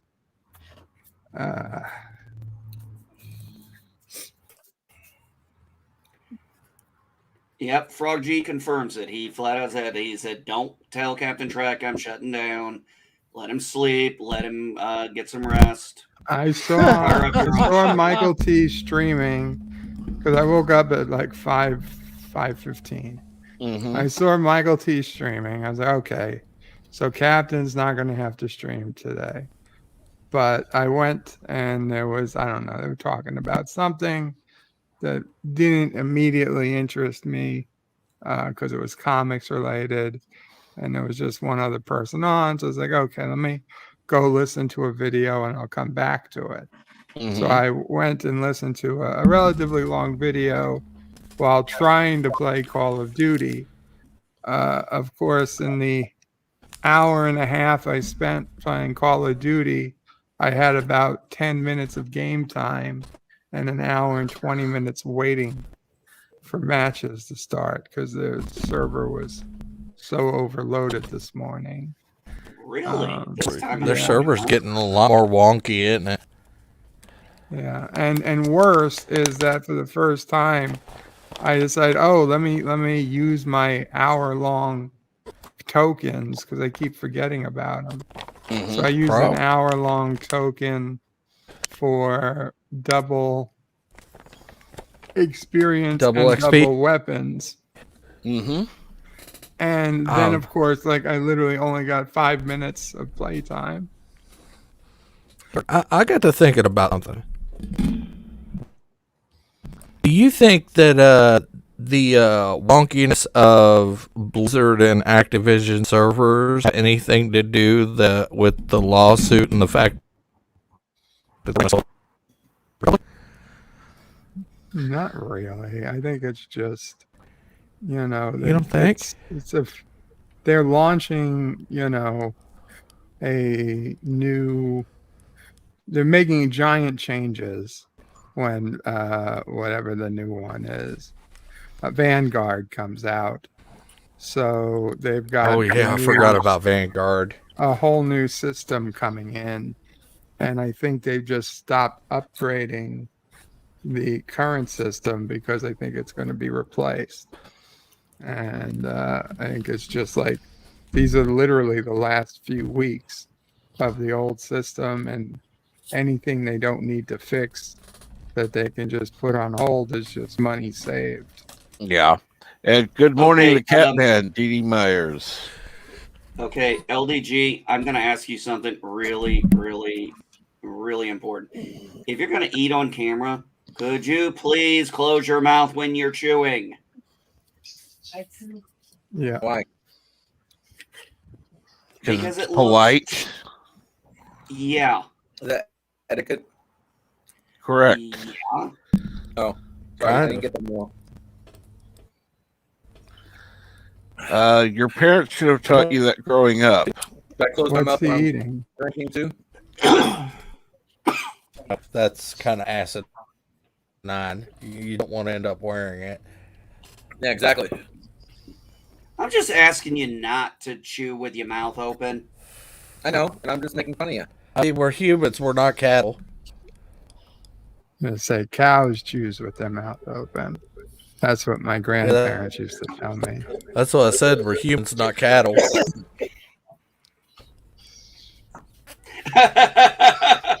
See, I wasn't the only one who noticed.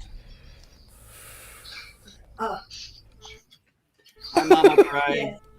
So Charlie made it out of the house yesterday. Oh man, He I bet you opened that the was doors, fun. and Sisso Oops. Prey found him outside in front of the house going, car, car, car. So she's Oh going to my start God. locking the NB, door. now. sorry, Bird. I'm yeah. NB. Duh. We had a good friend that we knew in Florida, and her husband were at our house, and their two little kids were there. And, you know, we did not think to lock the door because we had no idea that, you know, one of the kids could actually get up there and open it. And we're all downstairs. Everybody's downstairs. And all of a sudden, we're looking around. We're like, where the hell are the kids? And all of a sudden, we're running through the house. And I step outside, and I'm literally scared shitless because I saw them outside in our backyard. Well, we didn't have a backyard, but outside in our little drive port. Now, here's the thing. I lived on a house in stilts back then. So the fact that those kids got down those They made stairs it down and fallen there. into goddamn, oh my God, we were so scared. We were freaking out like crazy. And it was just, we didn't even hear the door. You know, it was one of the reasons why I ended up why I tell my wife, stop turning down the alarm system for telling us doors or windows are open. Because they're like, well, it's annoying. I'm like, yeah, but at least then I know a door's been opened. Yeah. Versus, you know, when we didn't know the door was open, we didn't even see that. And it's not like we, you know, my kids were still in the house and nobody saw them. Not only did they open up the back door, they opened up the screen door and went down the steps. And My we were parents just like, got those. My parents got those motion sensor alarms. yeah. There when so they can hear the alarm. The kids are up when they're not.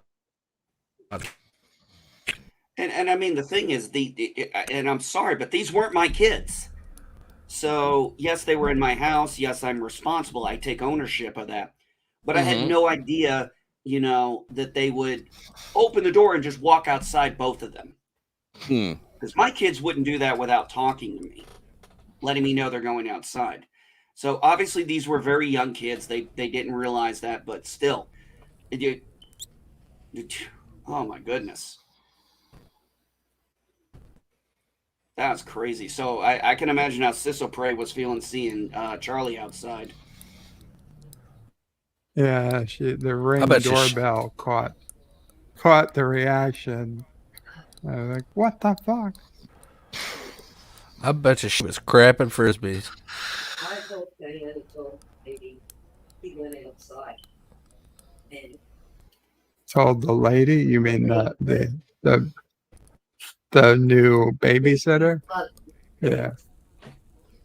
Hopefully that's the type of thing you tell the babysitter. Oh yeah.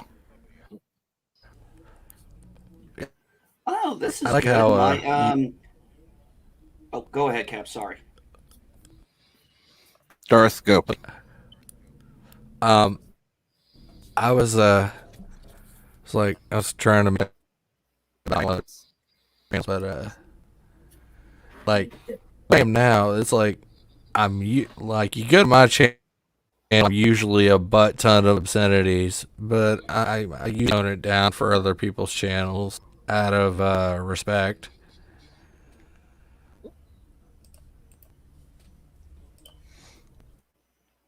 Well, that is definitely appreciated, I'm sure.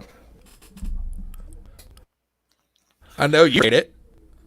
It's probably why I'm still on here and not like you're permanently booted. You know, I wouldn't do that.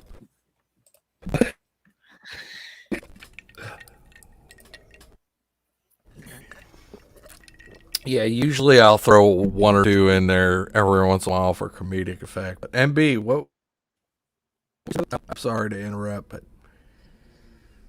No, you're fine. I don't even remember what I was gonna say, so it's not that important, obviously. something about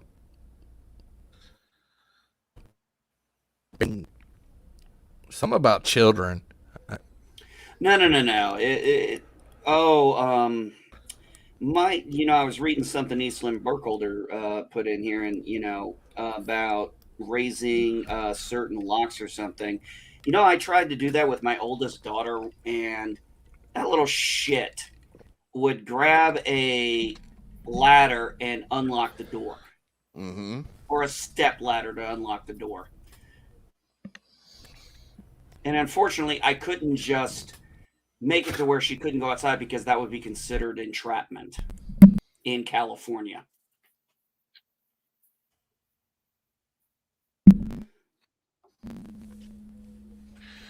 Or a false imprisonment or whatever they called it. I don't remember exact words, but yeah, it was like I couldn't do something to keep her from getting to that door. I could lock it, but she knew how to get it. I mean, shit, my daughter at one time broke. I had to get rid of the the chain ones, right? Where you open the door so the peak all the. My daughter would just drag that door as hard as she could till she ripped the chain out. Oh.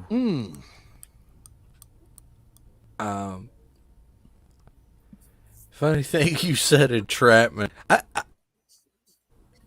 The definition of that word, I didn't really get it until the movie came out. Then that was like what, 2000, 2001 entrapment came out? Somebody help me. When did that movie come out? Sean Connery, Catherine Zeta-Jones. Man, she was kind of hot. She was hot in that movie.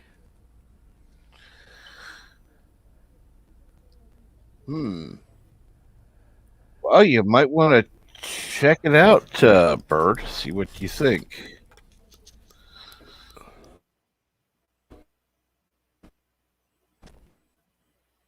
That was a good shot. When she was in that Zorro movie, that what was not the Mask of Zorro.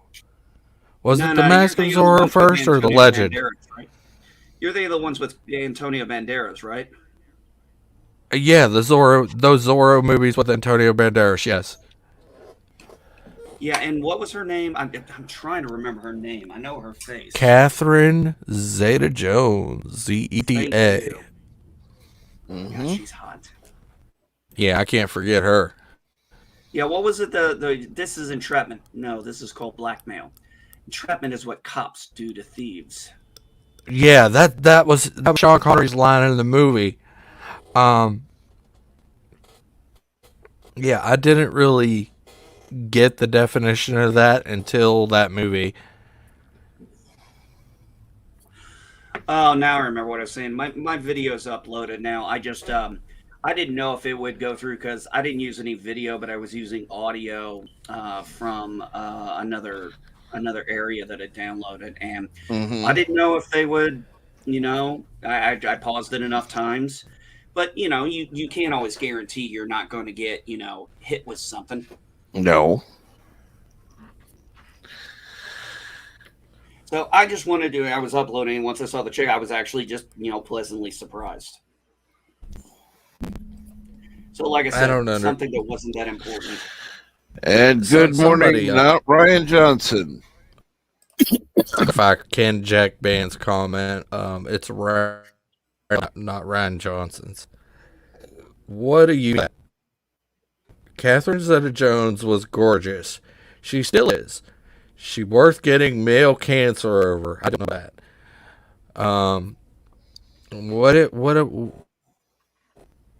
Does she have some type of cancer or something? Am I missing a critical? Anybody heard it? Yeah, I don't know. Is anybody seen? I know Bird normally checks. Has anybody seen any update on the whole thing with Alec Baldwin and what happened? Oh no! I mean, I don't think there's been any major update. No. They're saying something about there was this hand of a cold the gun. Is what they called it this morning. Of a prop master that was instanced, and then it was handed off to some 14-year-old or something, and I'm like, yeah, it's absolutely everywhere. I don't know what to make of this. Pardon my French, the news but this morning said that it was what they called it when they told Alec, they told him it was a cold gun, which supposedly means a gun without any bullets in it. Mm-hmm. That's about it. Who knows? Are we talking also including blank? Also, no blanks loaded.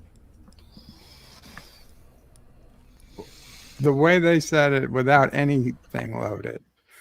So then he should have checked it. I'm sorry, that's just gun safety 101. You don't hand somebody no. I'll give you an example. No, just listen to me here. I teach gun safety for a reason.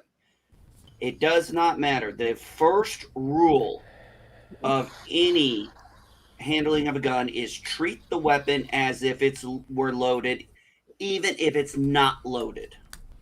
That's the part I get that. Remember. He should have taken understand that clip out. If you don't think the weapon is capable of firing, doesn't matter. It's easy to say. No, it is easy for me to say. Stop. MB. I got keep in mind. Keep in mind, he is not a gun person. He does not like guns. He would not necessarily know. That's where I know. Gonna go. I know you're supposed to treat all guns, even fake guns, as if they're real. But people who are anti-gun aren't necessarily going to do this. That's not necessarily going to be in their mentality, even though he's trained that way. I'm sorry. Just you have to understand, and I understand that you have to understand from my perspective. This was drilled into me for most of my life, even before I joined the military. It just seems so common sense. I understand. Okay. Me too, because like I said, my dad was a Vietnam vet.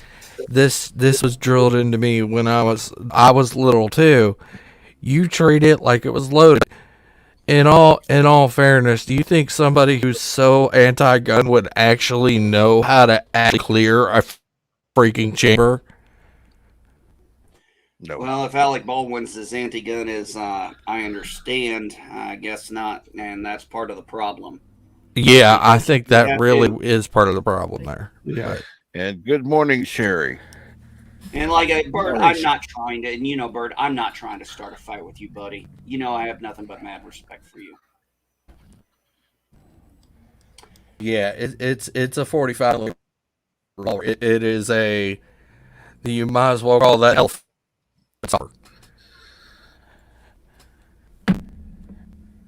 Them Oh, things God, would wreck an dude, elephant. There's a reason I don't own a 45 caliber. I'll give you guys a little example here. So take a 9mm or a 22 long rifle. I'm just going to give you a little example with my hands here. If you have a 22 long rifle pistol, you're going to have very little kickback.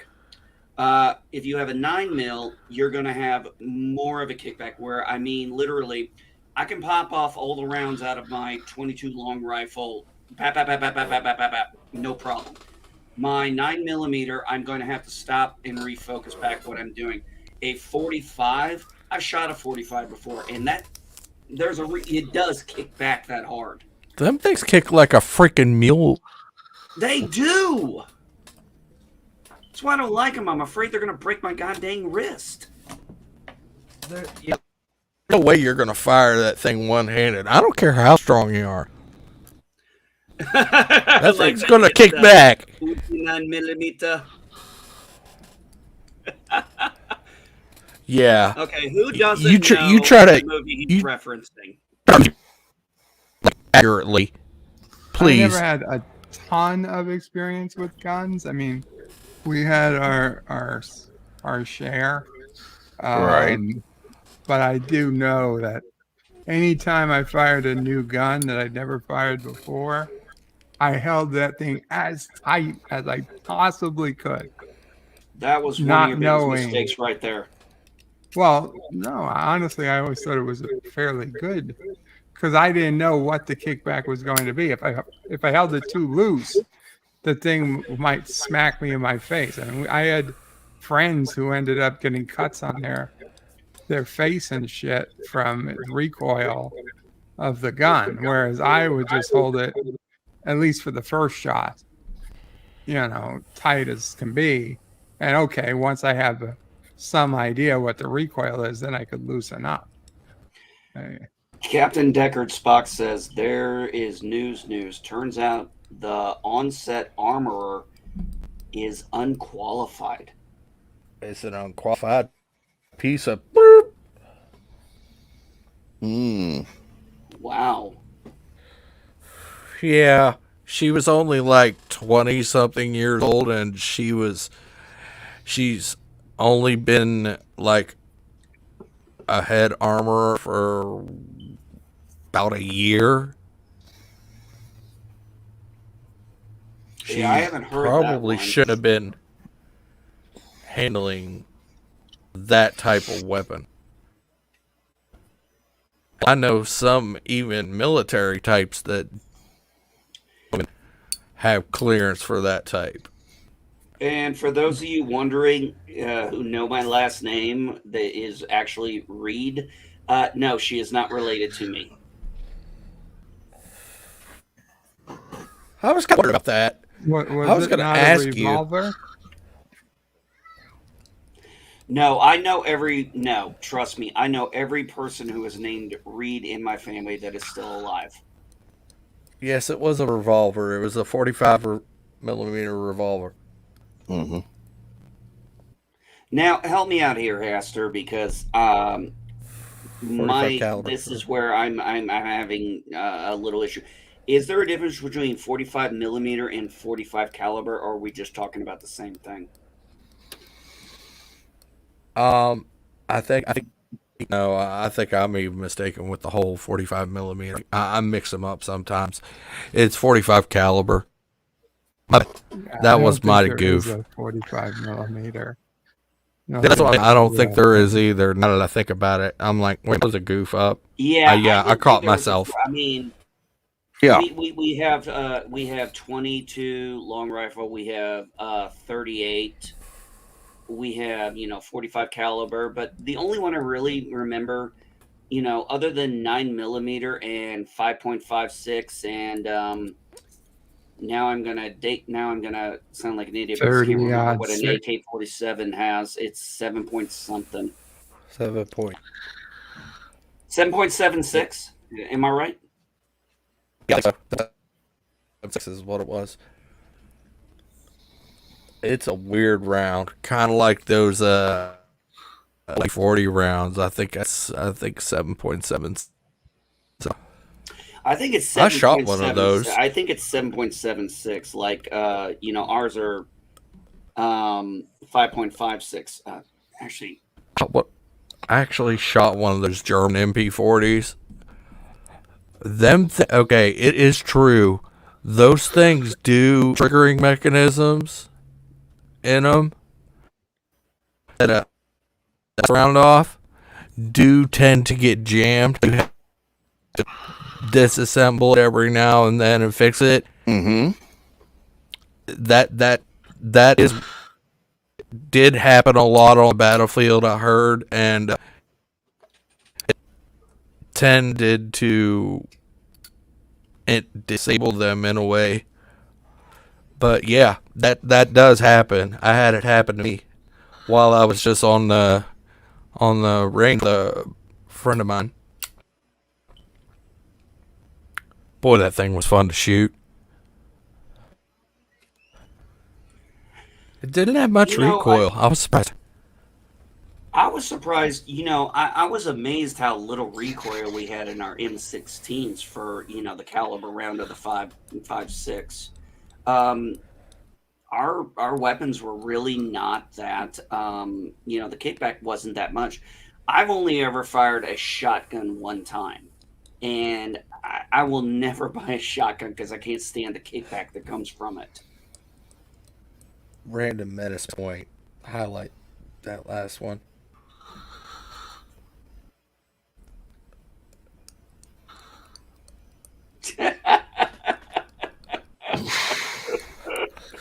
I think you answered Damn. the question. The answer is damn metric system.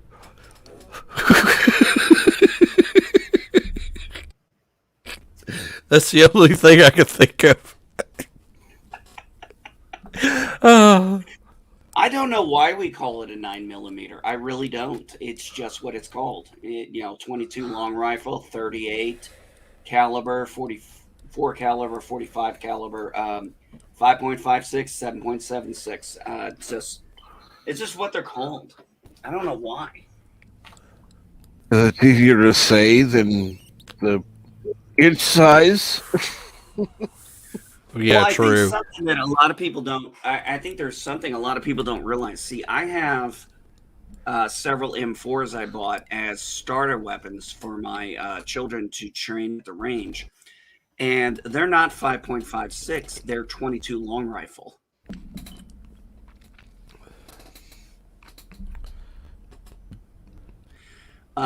Because rifles are like pistols; they can be bought in different calibers. Mm-hmm. And I've had some people say, my wife still carries his 22 long rifle pistol, and they're like, well, that's not good. I'm like, do you think that they're like, well, that won't really do much? I'm like, do you think when she pulls out her gun, if she has to at 4'8" against somebody bigger than her, that they're gonna worry about what size the caliber is about to get shot at them? Ken Jack Ben. That's not that comment from Ken Jack Ben. He's like, it's the size of the projectile, man. No, not really. You get somebody like a 9 millimeter with some hollow points, that'll put some holes, like a nice little hole in the front, and a good little hole in the back if you hit a tender spot. Oh yeah, you get some hollow That'll points. rip The thing about hollow points is, remember, hollow points dance around the body once they enter. They'll act like shrapnel inside of you. They'll mess you up.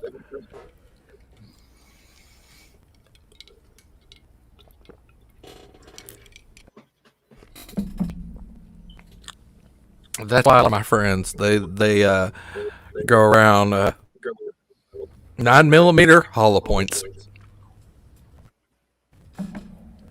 I've never bought hollow points. I just buy regular 9mm and 22 long rifle. Now, I will say this, unfortunately, with 22s, I have found that they do tend to jam up more than 9mm or any other caliber. And I'm not saying that based on any bullshit. I'm basing that on I've seen personal experience where the 22s tend to jam up more than any other ammo I've ever used. And that's why policemen carry Beretta 9mm or Glocks instead of regular, instead of like 22 caliber anymore. I don't have a Beretta. I've got a Taurus. But they had a great sale on the Taurus when I was in South Carolina. Taurus Gemini 2. And it was like I could buy 2 for just $600. And I was like, I bought those to replace the ones that were stolen in my safe when it was taken.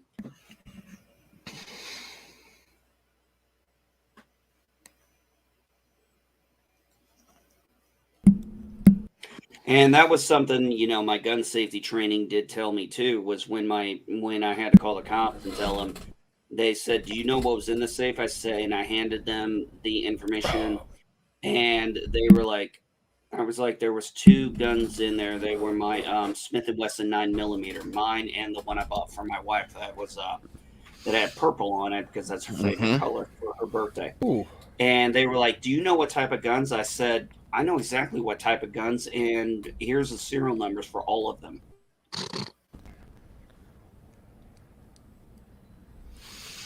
And like I said, I think I told you, Captain, on your channel once, one of those guns is actually turned up. It was found by the FBI, and they sent it down to South Carolina. And I said, just destroy it and send me the receipt that it's been destroyed. Because I'm like, I'm not going down to South Carolina now that I'm in Indiana to pick up a gun that was stolen 5 years ago. I'm just like, and that's the biggest thing, is me having that covered my ass if that was ever used in a crime. Because they knew what was stolen from me. Yeah.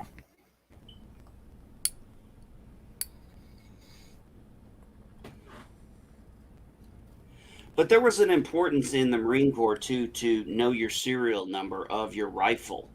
And I still remember my serial number of my M16 from basic training. And I still remember the serial number of my M16 I was issued in the Marine Corps, because you always had to check that to make sure you were issued the proper rifle. Yep. Yeah, my dad said he remember the serial numbers for his guns too, and his equipment and everything. And it's the same. And I remember growing up, we literally had to remember our social security. Like that was a thing that we had to, like, they actually taught us to learn our social security numbers, and like, even I don't know if they do that anymore. Do they do that anymore? I don't know. I know my social security number, and I know my wife's social security number. I know mine by heart. Well, I know mine by heart, and I know my wife's by heart. Oh, I couldn't remember anybody else's by heart. Not anymore. There are reasons why I've had to remember hers. Right. Oh yeah, I'm sure. But yeah, that's your wife. Of course, you're gonna at least try to remember that. I mean, come on, it's your wife. Well, Eastland Burko says Union crew left had complaints about safety issues on not being paid, a hotel 50 miles away, different from promises. Hours later, fatal discharge happened. I think I heard a little bit about some people complaining about safety issues on the set. But I didn't know if that was factual or just speculation. Well, apparently not. like I've heard this kind of stuff from multiple sources. Y'all can't be wrong, can they? Well, like I said, I don't know. But yeah, this sounds more and more a little more concrete than before. But I don't want to make, I don't make assumptions. No. I mean, I've heard things on channels I know look into stuff, but nobody has all the facts at this point yet. Now, I did see some news stuff where they did have prop masters and armorers come on and explain how the process works. And I've seen a few of those. And I'm like, oh, okay. But he did admit, one of them did say they get a little comfortable with, the actors get a little bit comfortable trusting the armorers or the prop masters and stuff. And I understand that to a point. That they're trusting these people are doing their job right. I mean, that's no different than any other job. Now, listen, I know I'm harping on the whole thing about gun safety, but that's because I'm a gun person. But when You're also not a gun instructor too, aren't you? I believe you said that earlier too, but I yes, just I thought was. I'd And actually, I'm going clarify to. that. Yeah. Not only that, when I said I'm actually looking at some in safety and like let me see. I'm looking at the NRA's website. There are several training courses I can take to become an instructor again, because I believe wholeheartedly in proper use of a gun. I believe in Americans having guns. I also believe in education of guns. It's like I tell my children, what is a toy? A toy is to play with. What is a tool? A tool is used to work on something. What is a gun for? It has one reason and one reason only, and that is to kill. And when people try to tell me that's not the only focus of a gun, yes, it is. That is its only purpose. It has no other purpose other than to kill something. I disagree. I'll respectfully. Because the police aren't necessarily aiming to kill. They're aiming. Police, if they aim the gun, they aim to kill. If they're not holding the gun to aim to kill, they are doing it wrong. Those things where you see shoot kneecap, shoot this, why didn't they shoot him in the leg? There's a reason why our training is you shoot center mass. It's the biggest part of the human body. But that said, there is target shooting, which is done with guns. So you're not aiming to kill when you're just shooting at a target. Yeah, but you're training to shoot to kill. You're training to shoot to kill. That's why the targets resemble a lot of times human silhouettes. Sometimes they do. Sometimes they're just a target. I mean, but that is the only purpose for a weapon. A weapon is to kill. Let's go past this because we're obviously going to just disagree on this one. And later, Captain, aka DD Myers, have a good day. Take care, DD. Have a great day. And I'm not very familiar with blanks. I've never, I fired blanks when I was in the Marine Corps, but you have to understand, folks, we had something on the front of our muzzle called a BFA. So the projectile never went out. So no projectile, no nothing ever went out our M16.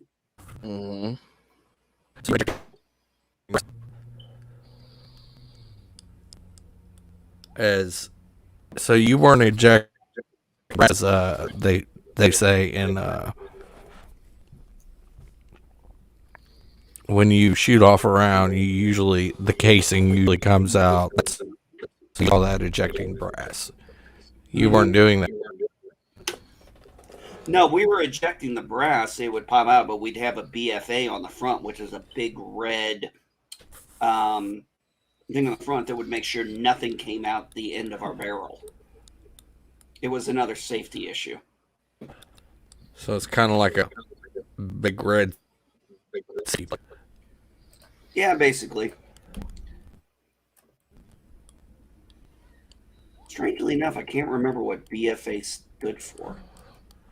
I talked to my dad about that one. See if he remembers. I doubt it. I doubt it. Basic. He's gonna be like, that was a Blank long ass firing time ago. adapter. Blank firing adapter. That's what. Oh, It's blank firing adapter.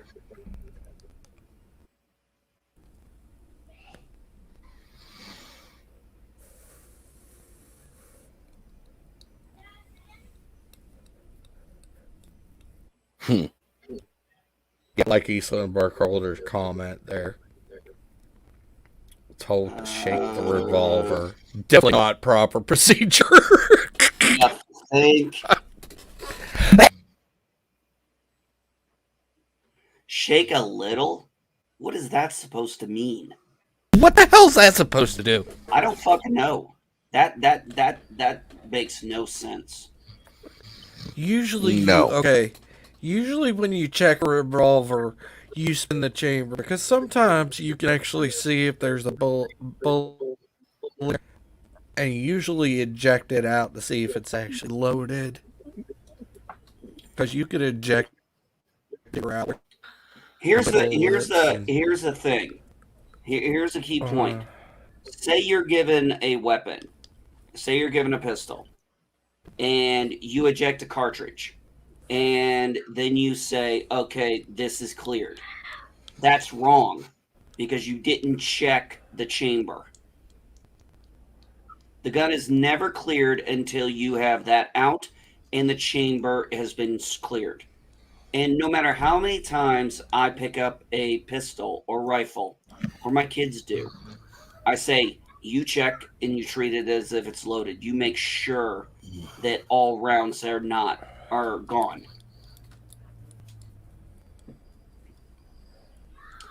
Eastland Burger says safety rules were ignored, not rumored, but verified. Really? Eastland Burkholder, do you have a link to that? I would love to read that article. Yeah, I peruse that myself. Yeah. Yeah, I don't think we need an article to know that happened. Yeah, show it though. I'm just saying, obviously that. No, I just want to read. I want to read the article. I just want to know. Yeah, that's fine. That's not what I'm trying to say, Envy.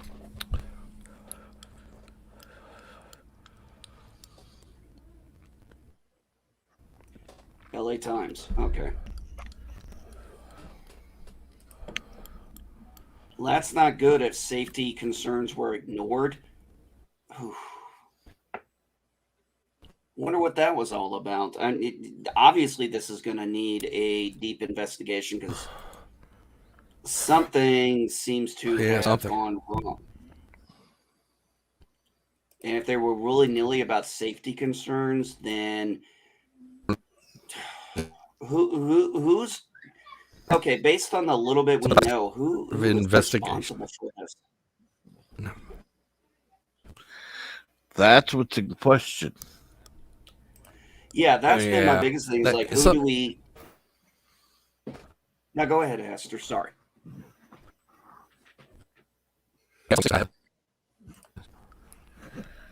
We're losing you, Darth. Yeah, I said this whole investigation is just fishy as hell and stinks to high heaven. Like a fish in the middle of summer on a sweltering hot day in the middle of a garbage dumpster. Agreed. Like I said, I'm not like other people. I don't want to jump to conclusions. I want to wait until an investigation has been completely done and see the final results. But that's because I care about facts. No, I care about facts. Yeah, that was kind of weird too. How they found like 9 bodies while looking for that Gabby Petito girl. Yeah, that was absolutely insane. Well, didn't they find the boyfriend's body? Yeah, they found the skeleton of his body. No, not his body. The skeleton. of his body.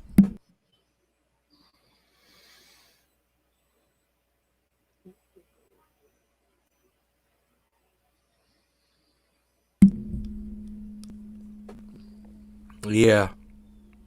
Like, I've been up and down that case.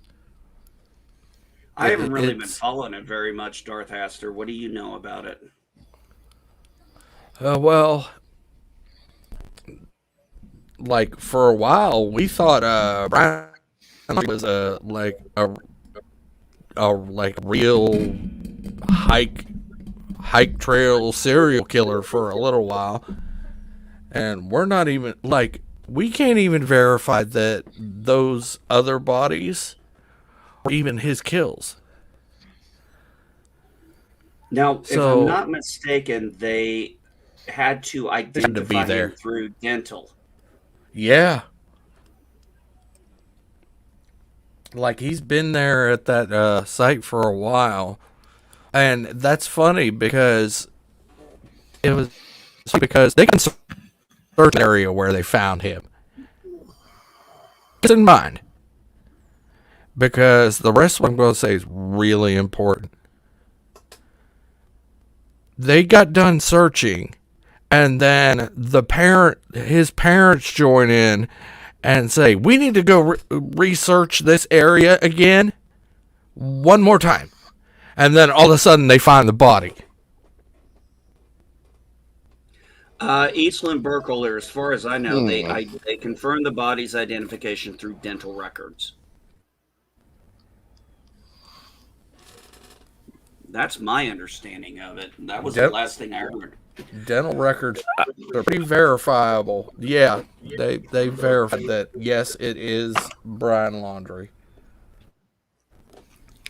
But it's still kind of iffy that we completely got done searching that area, and then his parents joined the search, and then his dad says, we need to search this area one more time, and they just magically run into the body. Yeah, I'm sorry. That moves him up the suspect list.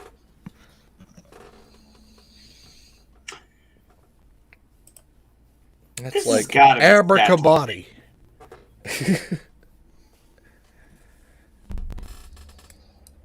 This has got to be satire. This can't really be a true thing. Disney to rename beloved Red 6 character amid body shaming debacle. So they're saying they're going to rename Porkins? Get the heck out of here. What is the source? I don't make this shit up. Source? What's the source? It says sci-fi4u.com. Okay. I would have to actually find it. Yeah, you'd have to. That's no. Until I hear. Until we get some more credible source. I've never even heard of that site before.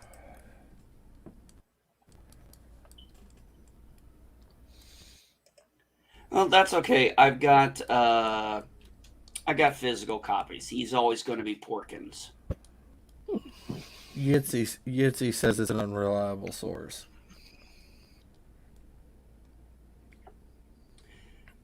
No, Yitza, I don't. I never cite Wikipedia as a source. I went to college and actually knew not to do that. Also, I knew to do that before I went to college because I knew how how easily Wikipedia can be edited by people. So it's not a reliable source. There's only two things Wikipedia is really good on: birth dates and death dates. Mm-hmm. Sometimes parentage, but anything else I wouldn't trust Wikipedia. Again, a fallacy. Wikipedia is a great place for sources. No. Sources. Wikipedia is where you find the sources. You don't use it as a source. You use it as a source finder. Much more effective. Yes, exactly. And that's what my college professors told me, was if you cite Wikipedia, you have to cite where they got the information from. I just never wasted my time with Wikipedia. Most people would go to the main, they Google something and look at the same 2, 3 sources, and then me, I'd research, I'd go to like the second or third page and start looking at other things, because I found more often than not that you get your top tier stuff, and then you look a little beyond that and you find it's different. It's not necessarily the same. And by the way, Captain Trek, I have to go. It is 9:30. My son wants to do his schoolwork. So I will Go catch you for all it. on the flip Have side. a good day. Cap, Later, Abby. Hastur, Bird, LDG, Pickles, you guys have a blessed one. I will catch you all on the flip Later. side. Live long and prosper, friend.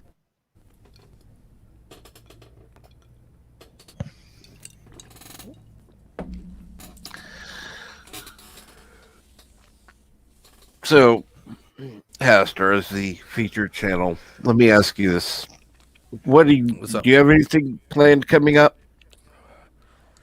Oh, tonight I have I was gonna do a gaming stream, probably Doom Eternal. Cool. I was gonna play some of that. Another id Software title, first person shooter. Man, this is my first time playthrough on Doom Eternal, and I gotta say the platforming in this is kind of hard. Like Destiny 2 extra chest kind of hard. Like I'm okay with platformers, but when they're like in first person view, it's like you know what I mean? Doing it in first person view is a whole nother game.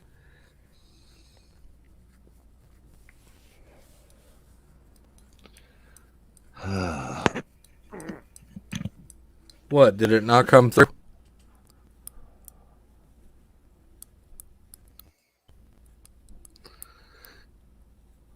Oh, It didn't yeah, come. you came through. Oh, okay. Because you were like, and I'm like, oh, great, it didn't come through, did it? Because that seems to be the story with me. Like, it's either I'm breaking up, or I'm a robot, or I just can't think of anything and stay silent. I don't know.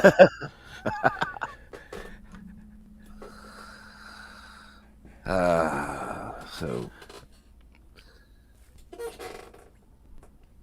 by the way, you need another open line sometime before the end of the year. Oh yeah, I usually like try to do something on like, it's usually Tuesdays and Thursdays, like Monday, Wednesday, and Friday. I've been doing the game streams. But Tuesday, Thursdays, I've been doing open lines. Sometimes, if it's like extra special, if like I could get somebody on Friday, like I won't have an open lines. I'll only have like a discussion with somebody on like Friday. Right. If I can get somebody. Because I've been trying for, let's see, I've been talking to Nina Infinity for at least. I talked to her last week, and I was trying to get her on, and she ended up getting busy. But I don't think Friday's really good for her, so I'm probably gonna have to change it up a bit. But I like her. She's cool. Very positive person. I mean, she does a little bit of those positive streams where it's like all good news and stuff. I like her kind of aesthetic. It's refreshing from what all you see around YouTube. Mm-hmm.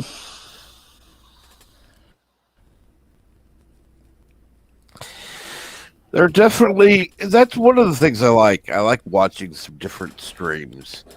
You know, it's one thing.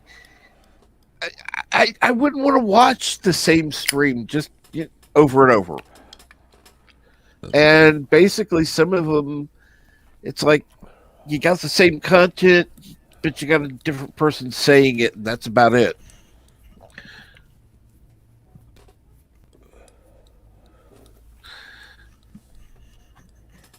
At least if they're giving their input on it, it's different.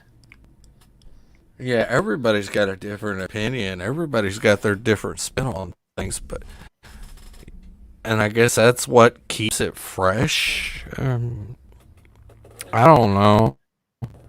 I just do a channel. Yeah. Try to keep people interested. But most of all, I like to have fun with it. That's probably why there's all the swear words, because I like to make stupid shit up and Well, unfortunately, I would prefer to have one without as many swear words, but there was one stream I had, I didn't swear at all, and all of a sudden it was questioned as being for children, and it's like, fuck no. It's for your children. Your stuff never for kids. Where the hell are they getting that? I don't know, but yeah, that's why it's like, okay, well, we're gonna have a little bit of swearing here or there, because it's like you set your stuff up like I set my stuff up. I make sure my stuff's not for kids. Like no. the only time like I worry about things not being for kids is when I go on the game streams, because they automatically set those up to where they're like middle of the road. Then I gotta like go back when they're done and be like, not for children, not for children. Like every single game video.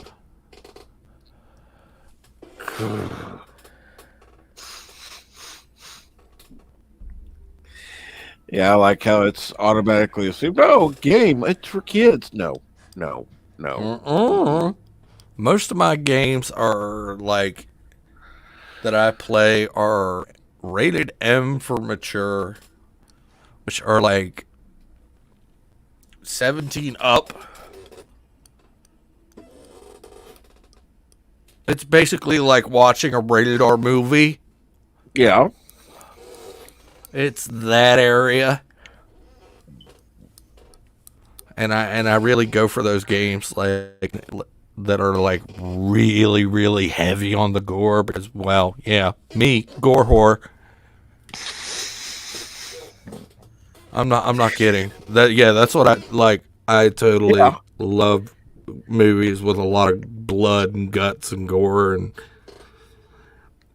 same with my video games. That's why I kind of laugh at Grand Theft Auto. I'm like, okay, so you run around like a gangster killing stuff and people, and I'm like, yeah, whatever. There's hardly any blood. It doesn't interest me. GTA, the Bloody Edition. You gotta love it. Like, I want my stream to be good for kids, and I'm not gonna curse or anything like that. What's the game today? Killing Floor 2. Yeah. Yeah. Which I gotta say, some of the best gun mechanics, you could tell this was made by people that actually know something about guns. Yeah. Oh, yeah. Just by the way that they're being handled in the game. Yep. I hear ya. Absolutely correct. It's a great game too, though. Oh, and it is fun. Overall, yeah. That game is fun. There's nothing like killing some genetically altered or bioengineered monsters for the fun of it, round after round. It's just fun.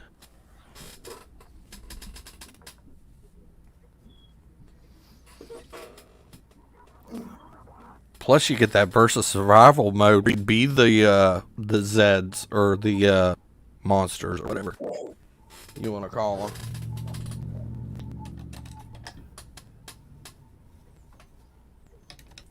So that's fun. Oh. Already had your coffee. Time for a coffee. It's well. Coffee. What time is it over there? I don't need. You want a coffee break, okay? No, Making no. coffee right now. Listen We start- very carefully because I'm only going to say That- this once. Coffee. Black. Coffee. Black. While I've got your attention, there are... Coffee first. Well, this mentor would like another cup of coffee. I'm just gonna have to give up coffee. Want some coffee?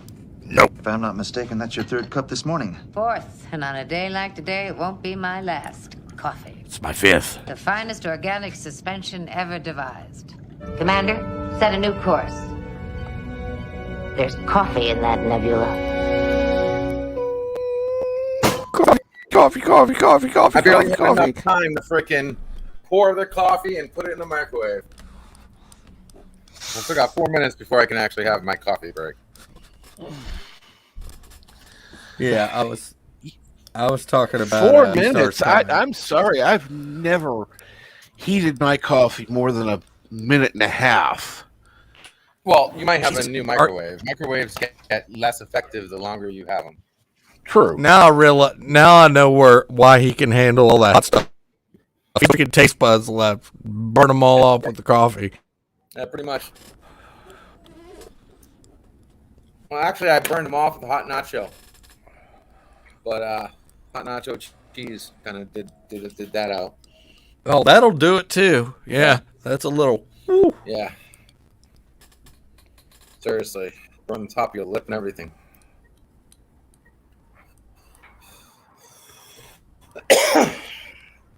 All right, If you get that ghost bird nacho cheese, that stuff's pretty good. It'll burn something else.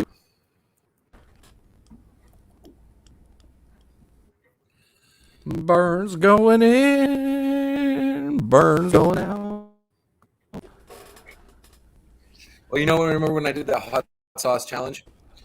Yeah, that's why I was mentioning it. I had hot sauce coming out of my ears the next day. When I was like, to my ears, it was blood red. It was like dark, deep red, like looked like hot sauce. That's messed up. Huh? Yeah, I said that's pretty messed up. Having hot sauce come out of your ears. Yeah, I got. Well, was that the hot sauce, or you know how everything's all connected, right? So maybe it was blood, like wax blood or earwax. Dude, it could have been. Could have been maybe because everything. I mean, Could have been some really amber wax too. Every It part may of my not even been body blood at all. Yeah, like expanded. I could feel my kidneys like convulsing that night.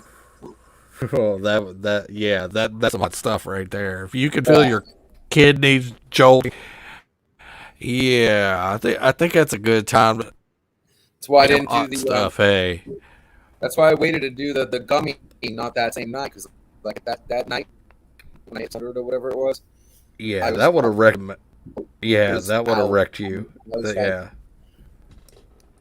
I felt everything, dude. Veins in my head, the veins in my neck. I felt like everything I could feel. That reminds me of that scene, that Happy Madison production movie, Grandma's Boy, where the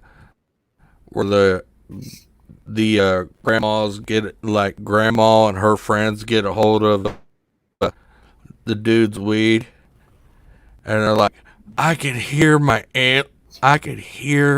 hair growing. Yeah. That was on acid. Feel that. Feel your hair growing. Yeah. That was fun. I think one of my favorite things was they had this turn you into a deer type weed, and it was like, if I knew you were coming, I would have trimmed my antlers. Didn't have antlers. It was funny. Oh, I love that movie. I don't care. I like that has to be one of my Happy Madison production movies that I actually love. That like I could put that on today and still laugh myself into a weed just watching that movie. I don't. It's like I watched that thing probably at least 15, 16 times or more, and I'd still laugh at it to this very day. You know, I've never Ha- seen them. You never seen Grandma Boy? Nope. Oh, you got to see some Grandma's Boy. Especially that one scene where that his like so-called girlfriend gets drunk and she starts singing Salt and Pepper's Push It. Gets all crazy. That part's funny. And good morning, Christian Geek Fandom, or Fandom Geek, excuse me, Christian Fandom Geek. I need more coffee. Mine's ready. I'm not kidding. Yeah, she's laughing at me talking about being a gore whore. Yeah, I totally am. I'm not.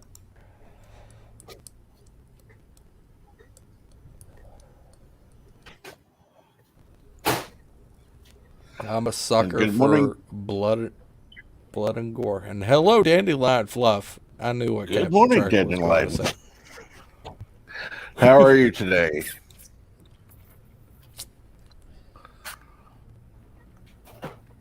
Yeah. Harold and Kumar. Now, which Harold and Kumar? Because I think there's at least two movies. At least there's Harold and Kumar go to White Castle, and then there's I think there's that three. one about. There's three. I know there's that one 3D about Christmas. Guantanamo Bay. There's a Christmas one too. There's the Christmas one. The third one was in 3D. Okay, when was that done? After the second, a couple of years. And was that straight to DVD or Blu-ray? It went into movie theaters as a 3D movie.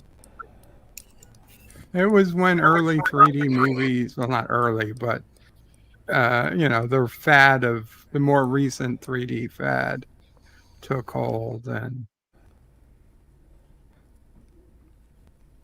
like when they were doing The Last Saw and it went into 3D. I mean, there's like one or two scenes made for 3D, but the rest of the movie just plays like a movie.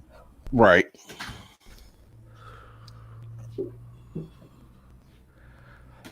I saw, I think I saw like. I would guess it was probably 2007, maybe 2006. Yeah, I'm trying to remember when Saw 3D came out. Alexa, when did Harold and Kumar 3 come out? 2011. Oh, my bad. 2011. Okay. Well, it's old enough you could play it, Bird. It is. Well, I was thinking of playing the original Harold and Kumar, but you know how comedies are. People don't like them. Oh, that's not true. Saw 3D. Some people do. Some people, comedy is subjective. Okay, Saw the final chapter was released in 3D and regular on October 29th,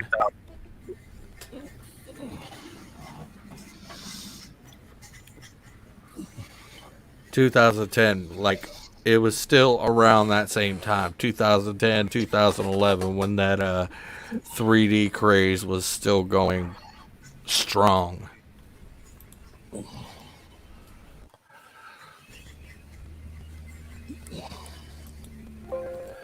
And Eric Sounder agrees with you, Burger Prey.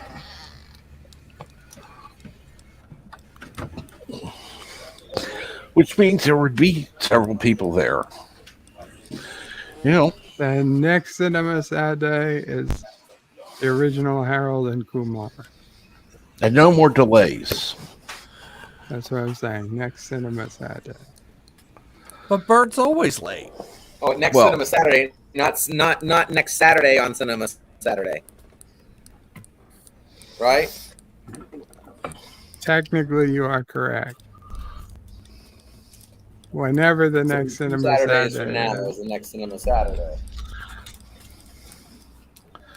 Well, the next Cinema Saturday better be Saturday. It might. At this I don't point, know. there's no reason why it shouldn't. You're not convincing me there, Bird.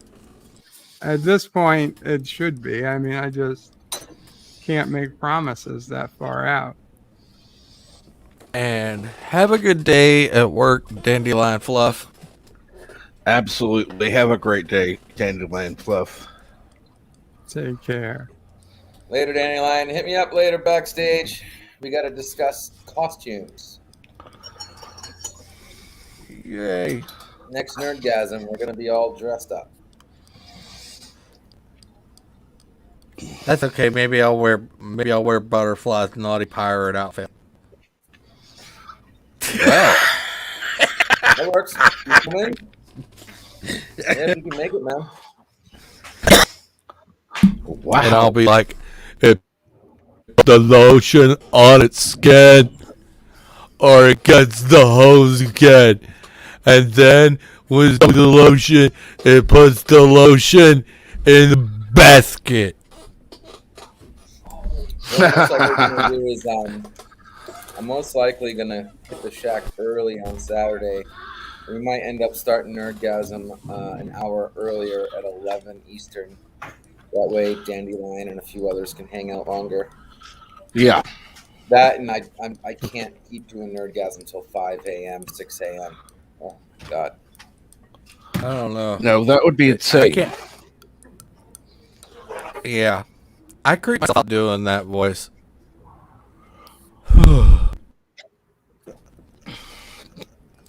Oh, thank God, coffee. Great, thanks, Dandelion. Yeah, I'm most likely hit the shack when Bird does his hopefully Saturday cinema. Lay down and listen. Well, this Saturday better be Cinema Saturday. Cinema Saturday. Cinema Saturday.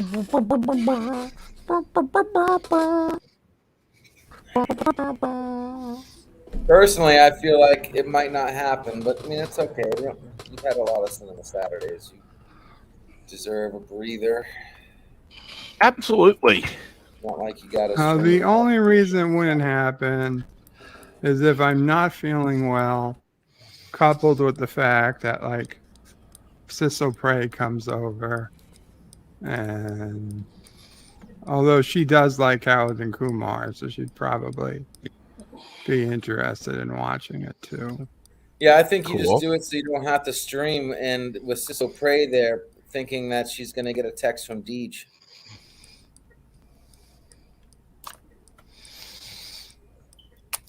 He's been busy. He's been off now. He's off today, I think. He said that they were pushing back the tractors early in the morning Yeah, a to lot go of get them rain. put away. Some kind of storm or rain or something pushing everything Yeah. back a week. Did I tell you that DJ actually called me the other day, a few days ago? Nope. Couldn't believe it. Actually got a phone call and it said Deej. I'm like, this guy's actually calling my phone? We talked for a bit.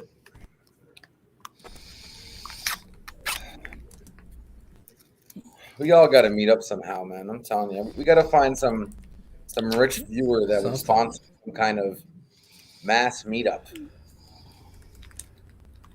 And we can do a live stream with everybody fucking in the same room. That'd be. That would I be mean, don't get me cool. wrong, that would be a huge not a huge undertaking, but it would require somebody to donate like a lot of money to get everybody plane tickets and whatever else needed to make it happen. But It's not out of the realm of impossibility. It's just improbable. But that would be like fucking cool as shit. Yeah, but then we'd all be needing to stream on different channels in order to make sure that it wasn't just us watching. I could help set that up. We could all Simo stream, so it doesn't matter where everybody goes. We're all watching the same thing. I'm not gonna. If we do something like that, I'm not gonna pussyfoot over whose channel it goes on. But Oh hell if we no! freaking Simo stream just to try to grab as many people because notifications and YouTube shitty and all that crap. But if it did happen, you damn well better believe we would be promoting that beforehand. We wouldn't just be like out of nowhere, Yeah, kind of thing. People would know it's going to happen. I can't wait to see who comes over to Orlando next MegaCon. For next year, it's going to be in Orlando. So I might do something depending on who shows up. Maybe even have a barbecue or something here because I'm like right across the street from the convention center. that would be cool. Right? I don't know. It's yeah, 2 hours. I have to get out of here, so I'll check you later. Absolutely. You Later, take care, Darth Hastur. Hastur. Take I'll it stream out. through your Doom stream later. All right, I'll probably set up Hey, around. do you Twitch that out, by the way? No, I don't put it. Just I YouTube should single stream? simulcast on Twitch, but You should simulcast. Nobody does that shit. That should do it. I should, but I really don't. But got it here. It was fun. Thanks for having me, Captain. Thanks for like. You're more than welcome, Darth Hastur. Thank you for joining. Later, everyone. Later.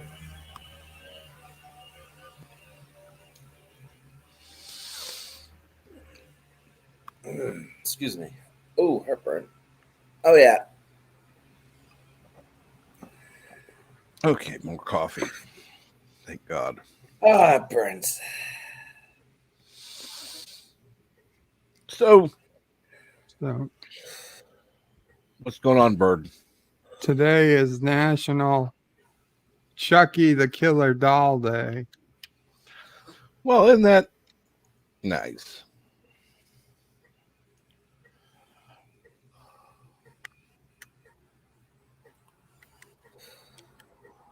I didn't know there was a day for that. Neither did I. Well, it's 10:25, so. It's also National Sour Day. National Sour Day? Well, have a Yeah. lemon. It's a day of supposedly for frowns and feeling down. Okay, well, screw that. I thought you'd be all for it, Captain. Fuck that. I want something that's going to be more neutral. Wow. I found it's not a national day, it's a world day. So I'm going to be using that for today. Because the national days were pretty scarce. They all suck. Hey, December 12th is National Day of Neutrality. Neutral Day is December 12th. There you go, Cap. Let's see here now. International Neutrality promotes the importance of peacefulness, friendly, and mutually beneficial relations between countries. When a country is neutral, it means it's not taking sides or any times in warfare. So I guess it's a little weird, but whatever. It's fine.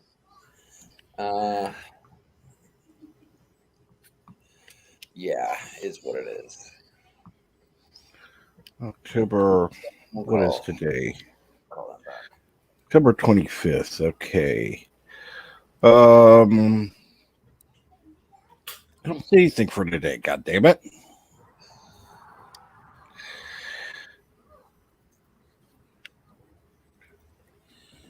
That sucks. Oh well. I'll keep looking. So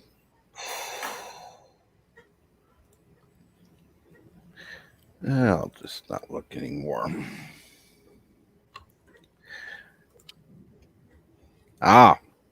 So Eric Sander says, then today I shall buy some Sour Patch Kids and maybe watch Chucky. All right. Uh-oh. Oh, no.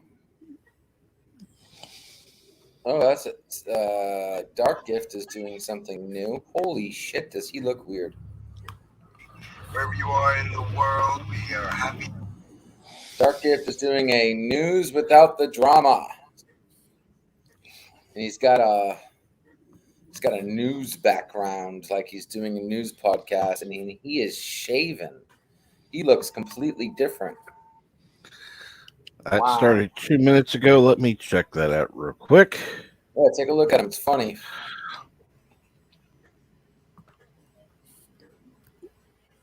What the hell? Yeah, tell me about it. Holy shit. He almost looks presentable.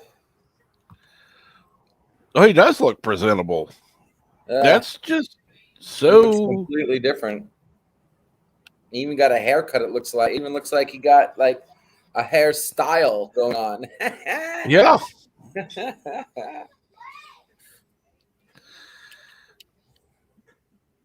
He's got a nice suit. It's spiffy. When's the day we're gonna see you in a suit, Bird? Or at least the top half of a suit. And away. I mean, you can't say I haven't done it. I was going through a month when I was wearing a suit. It was on fire, but it was still a suit. I'm gonna say this. Look at the video of Dark GIF. Make the shirt red and the jacket white, and use my head, and it'd be perfect. Oh God! You want to try to start a channel war? No, I don't know. I mean the general style. That'll still be sticking in the Star Trek universe, but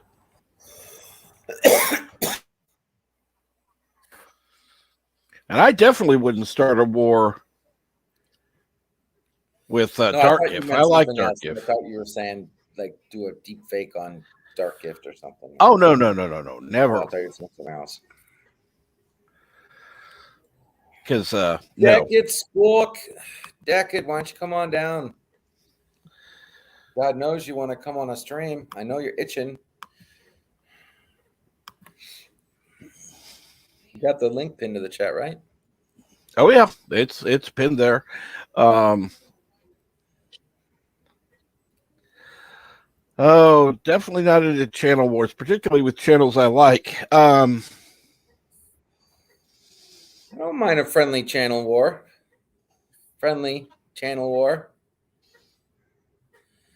Unfortunately, a lot of the channel wars have been not friendly anymore.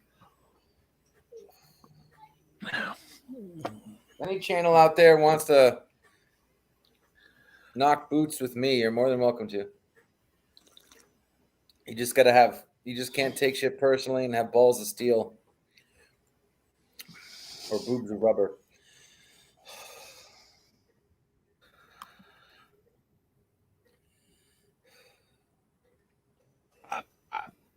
Not commenting.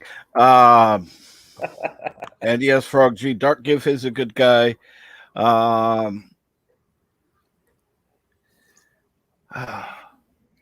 I haven't talked to him in a while. I need to talk to him again.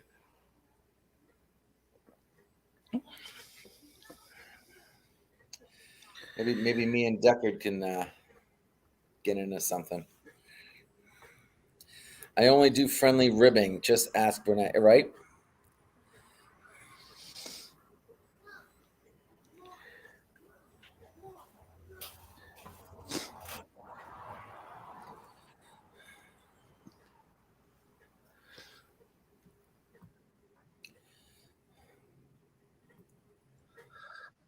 Oh, War the other day on my channel when I said something. I'm surprised nothing came from it yet.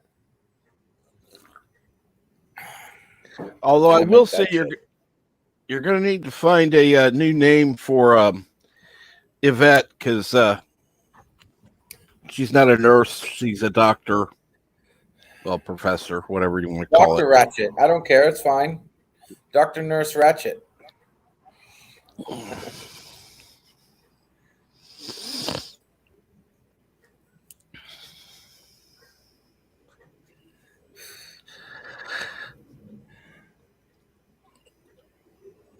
Oh, let's see. Chucky lost internet and Chucky, a bride of Chucky Law. Nurse Ratchet. Oh, No. God. Yes, I know that was the character, but that's not her. Yvette is a doctor, therefore it should be a different name.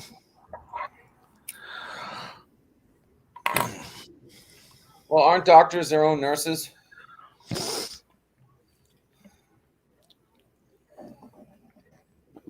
No, because doctors suck at doing nurses' jobs. But they can do it though. Well, let's put it this way: I would rather have a Qualified. nurse.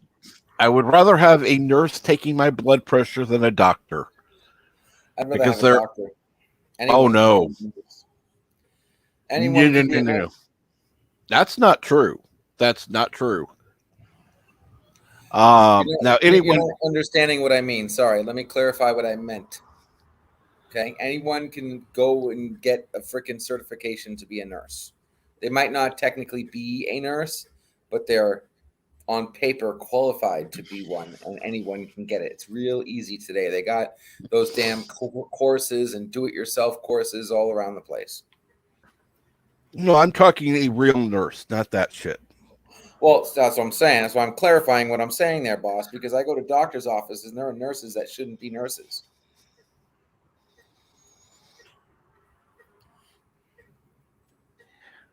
I would agree with that.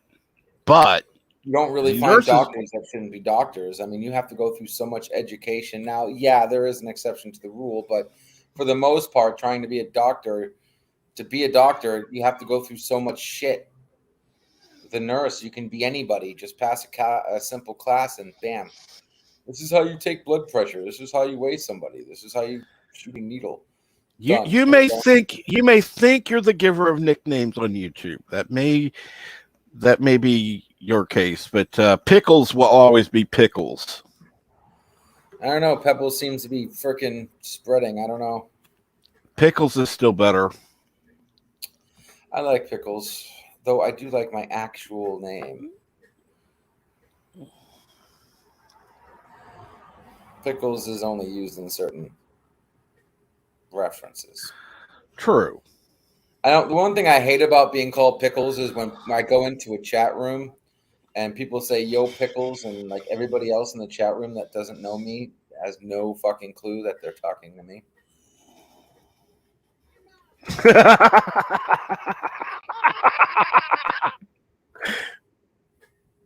Oh.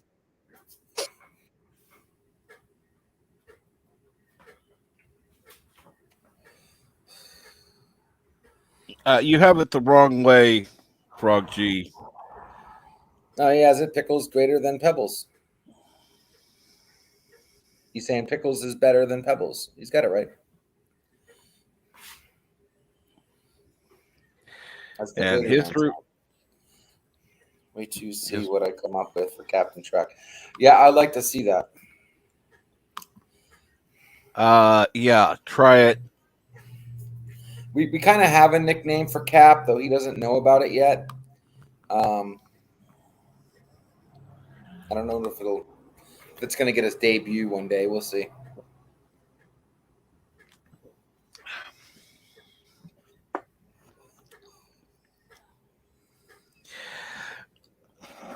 Yeah. Well, that ain't gonna happen because I'm not gonna be. I won't go by anything else. So That's what I thought.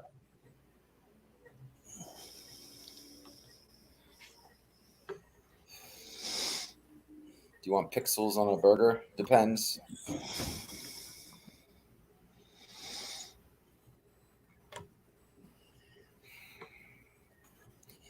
That would be cool if they had a shaper for to shape the hamburger into like edge squares around the edge of the burger and make it look like a Minecraft burger or some shit. Same thing with the bread. That'd be funny. Like a Mario Brothers burger. Bum bum bum bum bum bum bum bum bum bum bum. oh Lord, pixels on a burger. I like that one.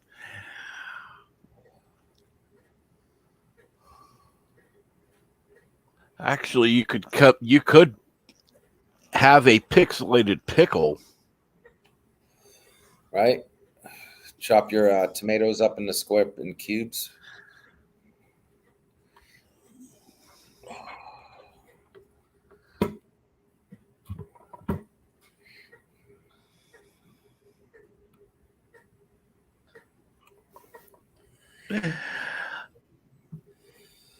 Yep, absolutely right, boss.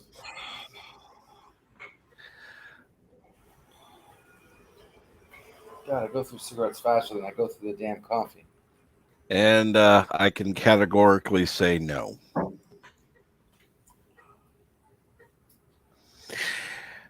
It may be up to the namers, but the namee has every right to say no. Yeah, but it just doesn't mean anything. They'll just keep calling you it. And the more you say no, the more it means yes. And the more I say no, let's see here, I can time somebody out for saying it. You can't time somebody out for saying it, just typing it. They're calling your nickname behind the screen. You can't do a damn thing about it. No. And that's all that matters. All right.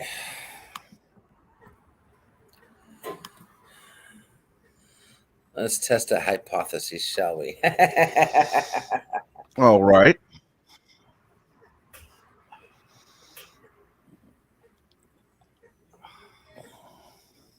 Go for it.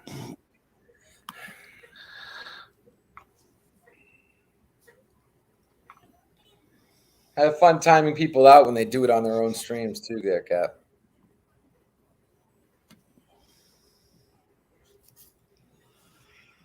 Don't fight the wind, man. Let us remove. Don't fight the wind.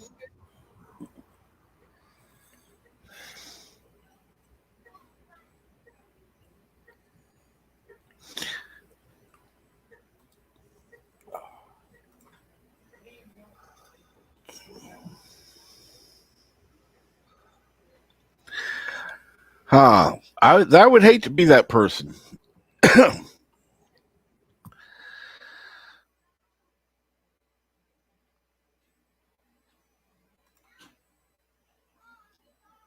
Yeah, no, see, he might time people out for calling him something, but he'll give you a wrench to call me something.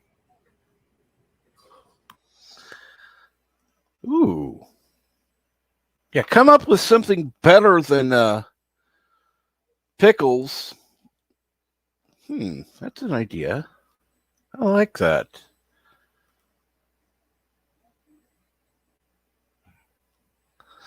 But I can't give not Ryan Johnson a wrench because he's already got one.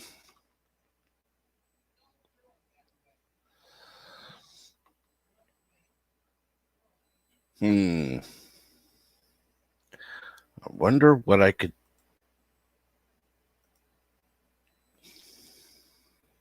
Of course, if he did it, we could have a not Ryan Johnson day.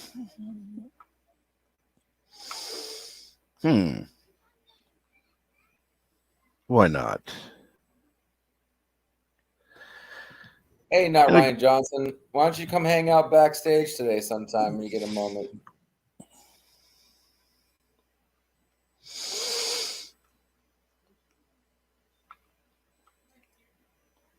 And of course, Bird, what time will you be streaming today?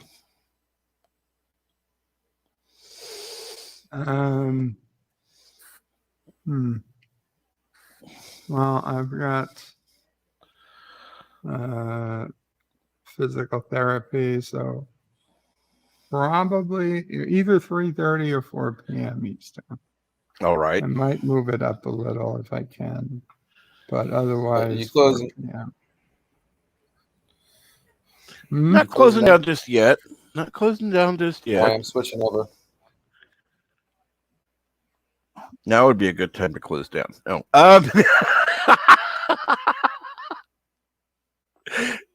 Oh, I'm not that big of an asshole, usually. Not Ryan Johnson. I wish I could hang out, always running around for work. Well, there's got to be a time that you could just hang out. I mean, sometime. You know, you may get a vacation day or Christmas or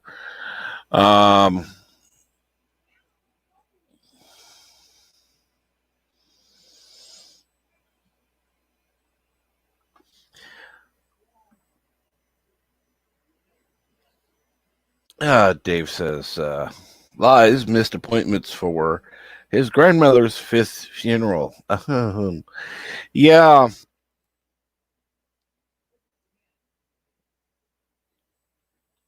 Elihu says, large delusional guesser for LDG. I don't know if he would appreciate that. I guess we'll have to find out when Pickles is back.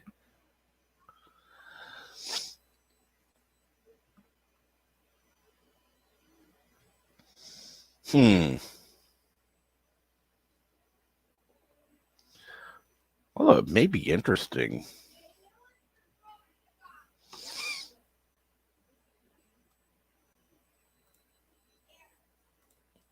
So,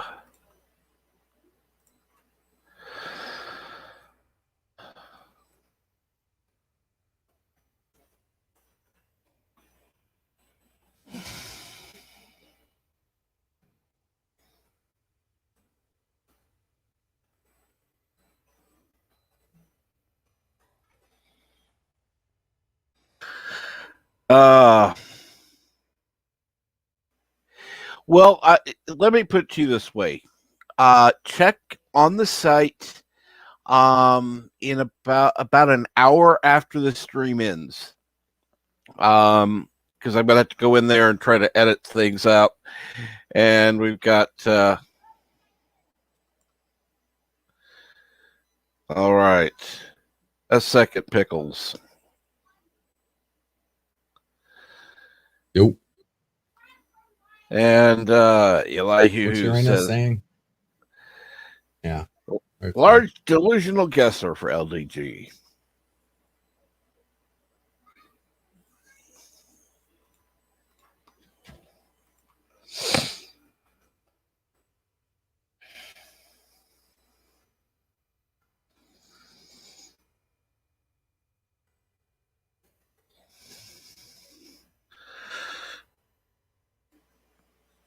Double pickle.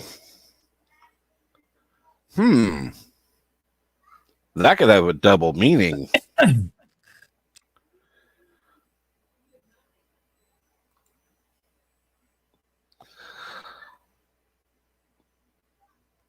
So what do you think about that double pickle? I think it's double original.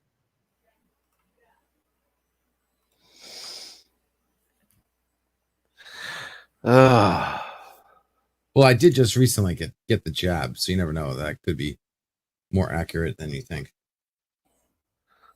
so you'll be a Klingork. Cool.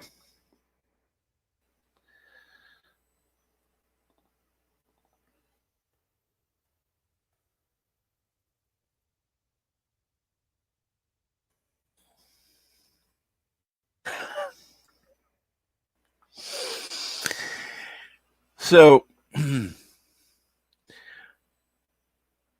let's see here.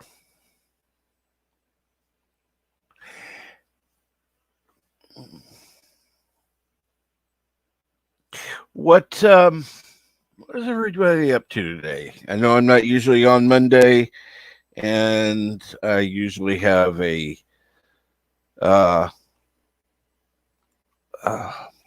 stream set up. I'll have to get that set up in a little bit for Media Monday. But let me check something real quick. I definitely don't want to stream over Culture Casino. Oh no, God forbid.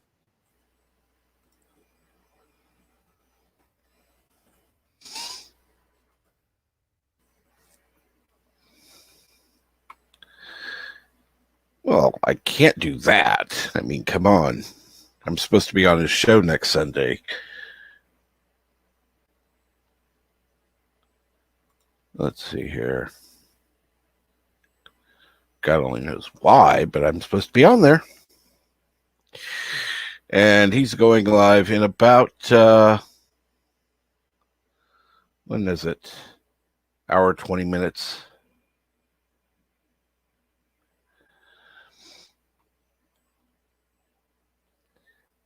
Let's see here now.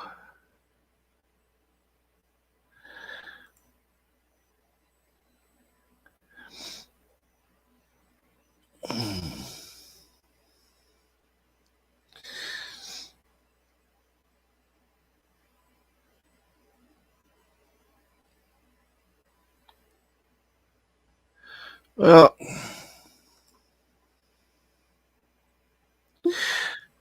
Culture is not on yet. He's on in another hour. Which means I'll set up the well, about an hour. But I'll go ahead and set up my morning media stream for after that. That way it'll give time for notifications. Watch for Bird to be on. LDG, you going live anytime today? I don't know. I got things I gotta do. So I'll be backstage. Okay. Well, you can check backstage for LDG or watch for Bird to stream. Anywhere from 3:30 to 4 p.m. Eastern. So until then, I will see you later. Have a great day.